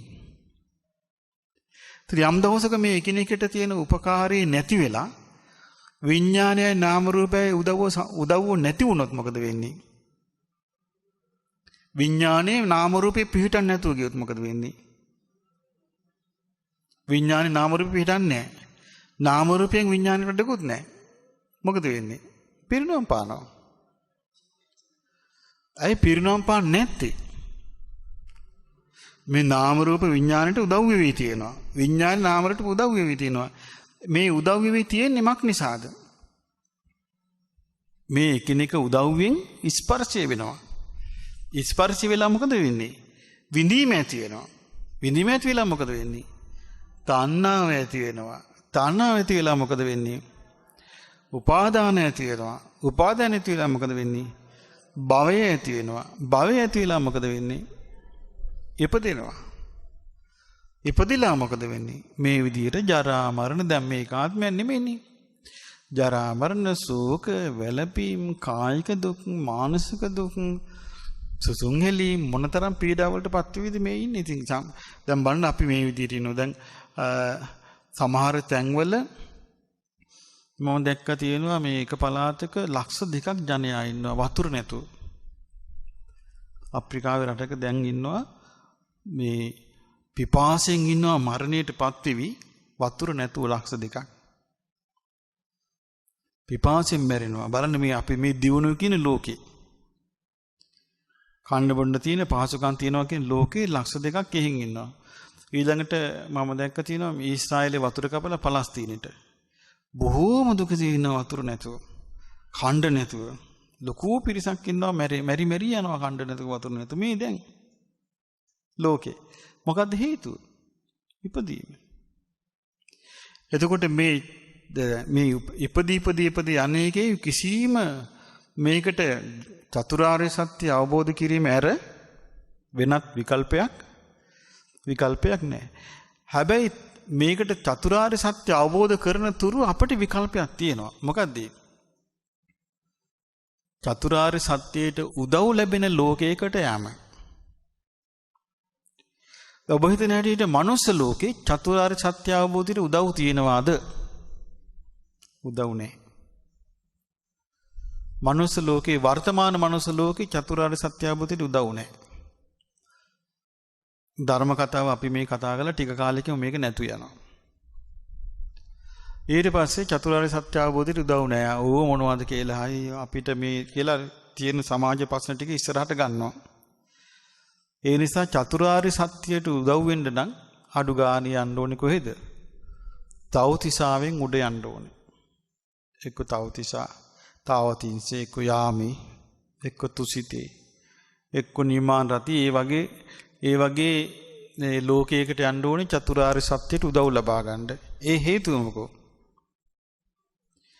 චතුරාර්ය සත්‍ය අවබෝධ කරපු අය එහි ඉන්න නිසා.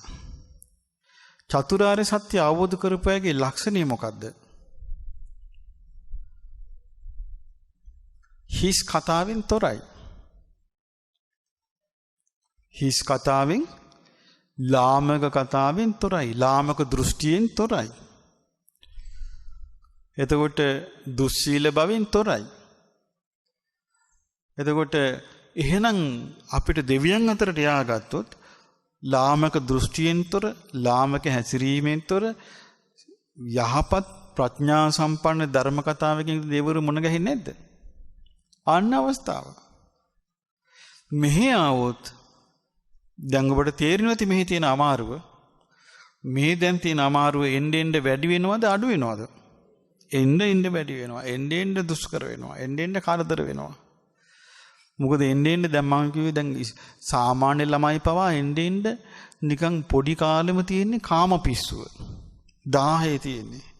දැන් ඊළඟට මම දැක්ක තියෙනවා මේ කොයිද අරාබි රටේ සෞදියේද කොයිද පුතාලා දෙන්න අර අන්තවාදී ISIS එකට බැඳෙන්න අහලා අම්මයි තාත්තයි විරුද්ධ වෙලා. පුතාලා දෙන්න මොකද කළේ? දෙන්න එකතු වෙලා අම්මයි තාත්තට පීයෙන් ඇනලා මැරුවා. මොකද හේතුව එතන යන්න දුන්නේ නැහැ කියලා. දැන් අම්මා තාත්තලා කොච්චර එතකොට දැන් බලන්න මේ ළමයි රැස් කරගත්තේ මොකද්ද? ආනන්තරීය පාපකාරී. මිනිමුත් ඒගොල්ලෝ සතුටු වෙයි ඉන්නවා. අපි දෙවියෝ වෙනුවෙන් මේක කළේ කියලා. දැක්කද මිත්‍යා දෘෂ්ටියේ තියෙන බරපතලකම? ආවේගයේ තියෙන මිනිස්සයා, ආවේගයේ තියෙන කෙනා මිත්‍යා දෘෂ්ටියට ඇදිලා යම කියන එක සාමාන්‍ය දෙයක්. ඒ පරිසරයට අනුව එක වෙන්නේ. එතකොට මේ පරිසරය තුළ වැඩිහිටි දෙමව්පියෝ අසතුටු වෙනවා මේවට. මේ දේවල් වලට යන්න. දෙමව්පියෝ වළක්වන්න හදනවා. දෙමව්පියන්ට වළක්වා ගන්න බෑ. එතකොට දෙමව්පියන්ට මොකද වෙන්නේ? අසරණ වෙනවද නැද්ද? අසරණ වෙනවා. අපේ රටේ වරින් වර ඇතිවෙච්ච යුද කෝඩාලවලදී ඒවට වැඩිපුර සම්බන්ධ වුණේ තරුණ වයසේ අයද වැඩිහිටියෝද? තරුණයෝ. තරුණියෝ ආවේගයෙන් යුක්ත වේවට ඇදලා යනකොට දෙමාපියෝ දුකටපත් වෙවි, පසුතැවිලි ඉන්නව වැළකීලා.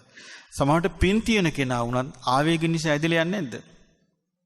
ඇදලා යනවා, විනාශයටපත් වෙනවා. ඒ බඳු ලෝකයක ධර්මයට තියෙන අවස්ථාව බොහොම අඩු ඉඩ කඩක් තියෙනවා. බොහොම අඩු ඉඩ කඩක් තියෙන්නේ. ඉතින් ඒ නිසා ඒ අඩු ඉඩ කඩේ දැන් බුදුරජාන් වහන්සේ වදාළනේ මේ පටිච්චසමුපාදය දන්නේ නැති නිසා, මේ පටිච්චසමුපාදය තේරෙන්නේ නැති නිසා, වැටහිච්ච නැති නිසා මේ සත්වයෝ අර මේ රාපෙරන මටලු කොස්ස වගේ ඊළඟට මේ පඬු හැලියේ පඬු පෙරන මේ දැල වගේ ඊළඟට මේ නූල් කටින මිනිස්සු පඬු හැලියේ දාපු නූල් ටික කලවම් වෙලා ගියා වගේ අවුලෙන් අවුලටපත් වෙලා ගැට ගැහි යනවා කිව්වා. ගැට ගැහි යනවා කිව්වා. එහෙනම් මතක තියාගන්න මේකේ තියෙන ලෙහි යන එකක් නෙමෙයි. සසරේ තියෙන ලෙහි යන එකක් නෙමෙයි. මොකද තියෙන්නේ? ගැට ගැහි යන එකක්. හැබැයි මේ ගැට ගැහි යන එක ලිහින්නේ කවදද? පටිච්ච සමුප්පාදයේ මනාකොට අවබෝධ කරගත්තු දවසට. ඉතින් ඒ නිසා අපටත් පටිච්ච සමුප්පාදය අවබෝධ කරගන්න වාසනාව ලැබේවා. සාදු. මෙවැනි වටිනා ධර්මදේශනා නැරඹීමට ශ්‍රද්ධා YouTube චැනලය සබ්ස්ක්‍රයිබ් කර සීනුව ලකුණ ඔබන්න.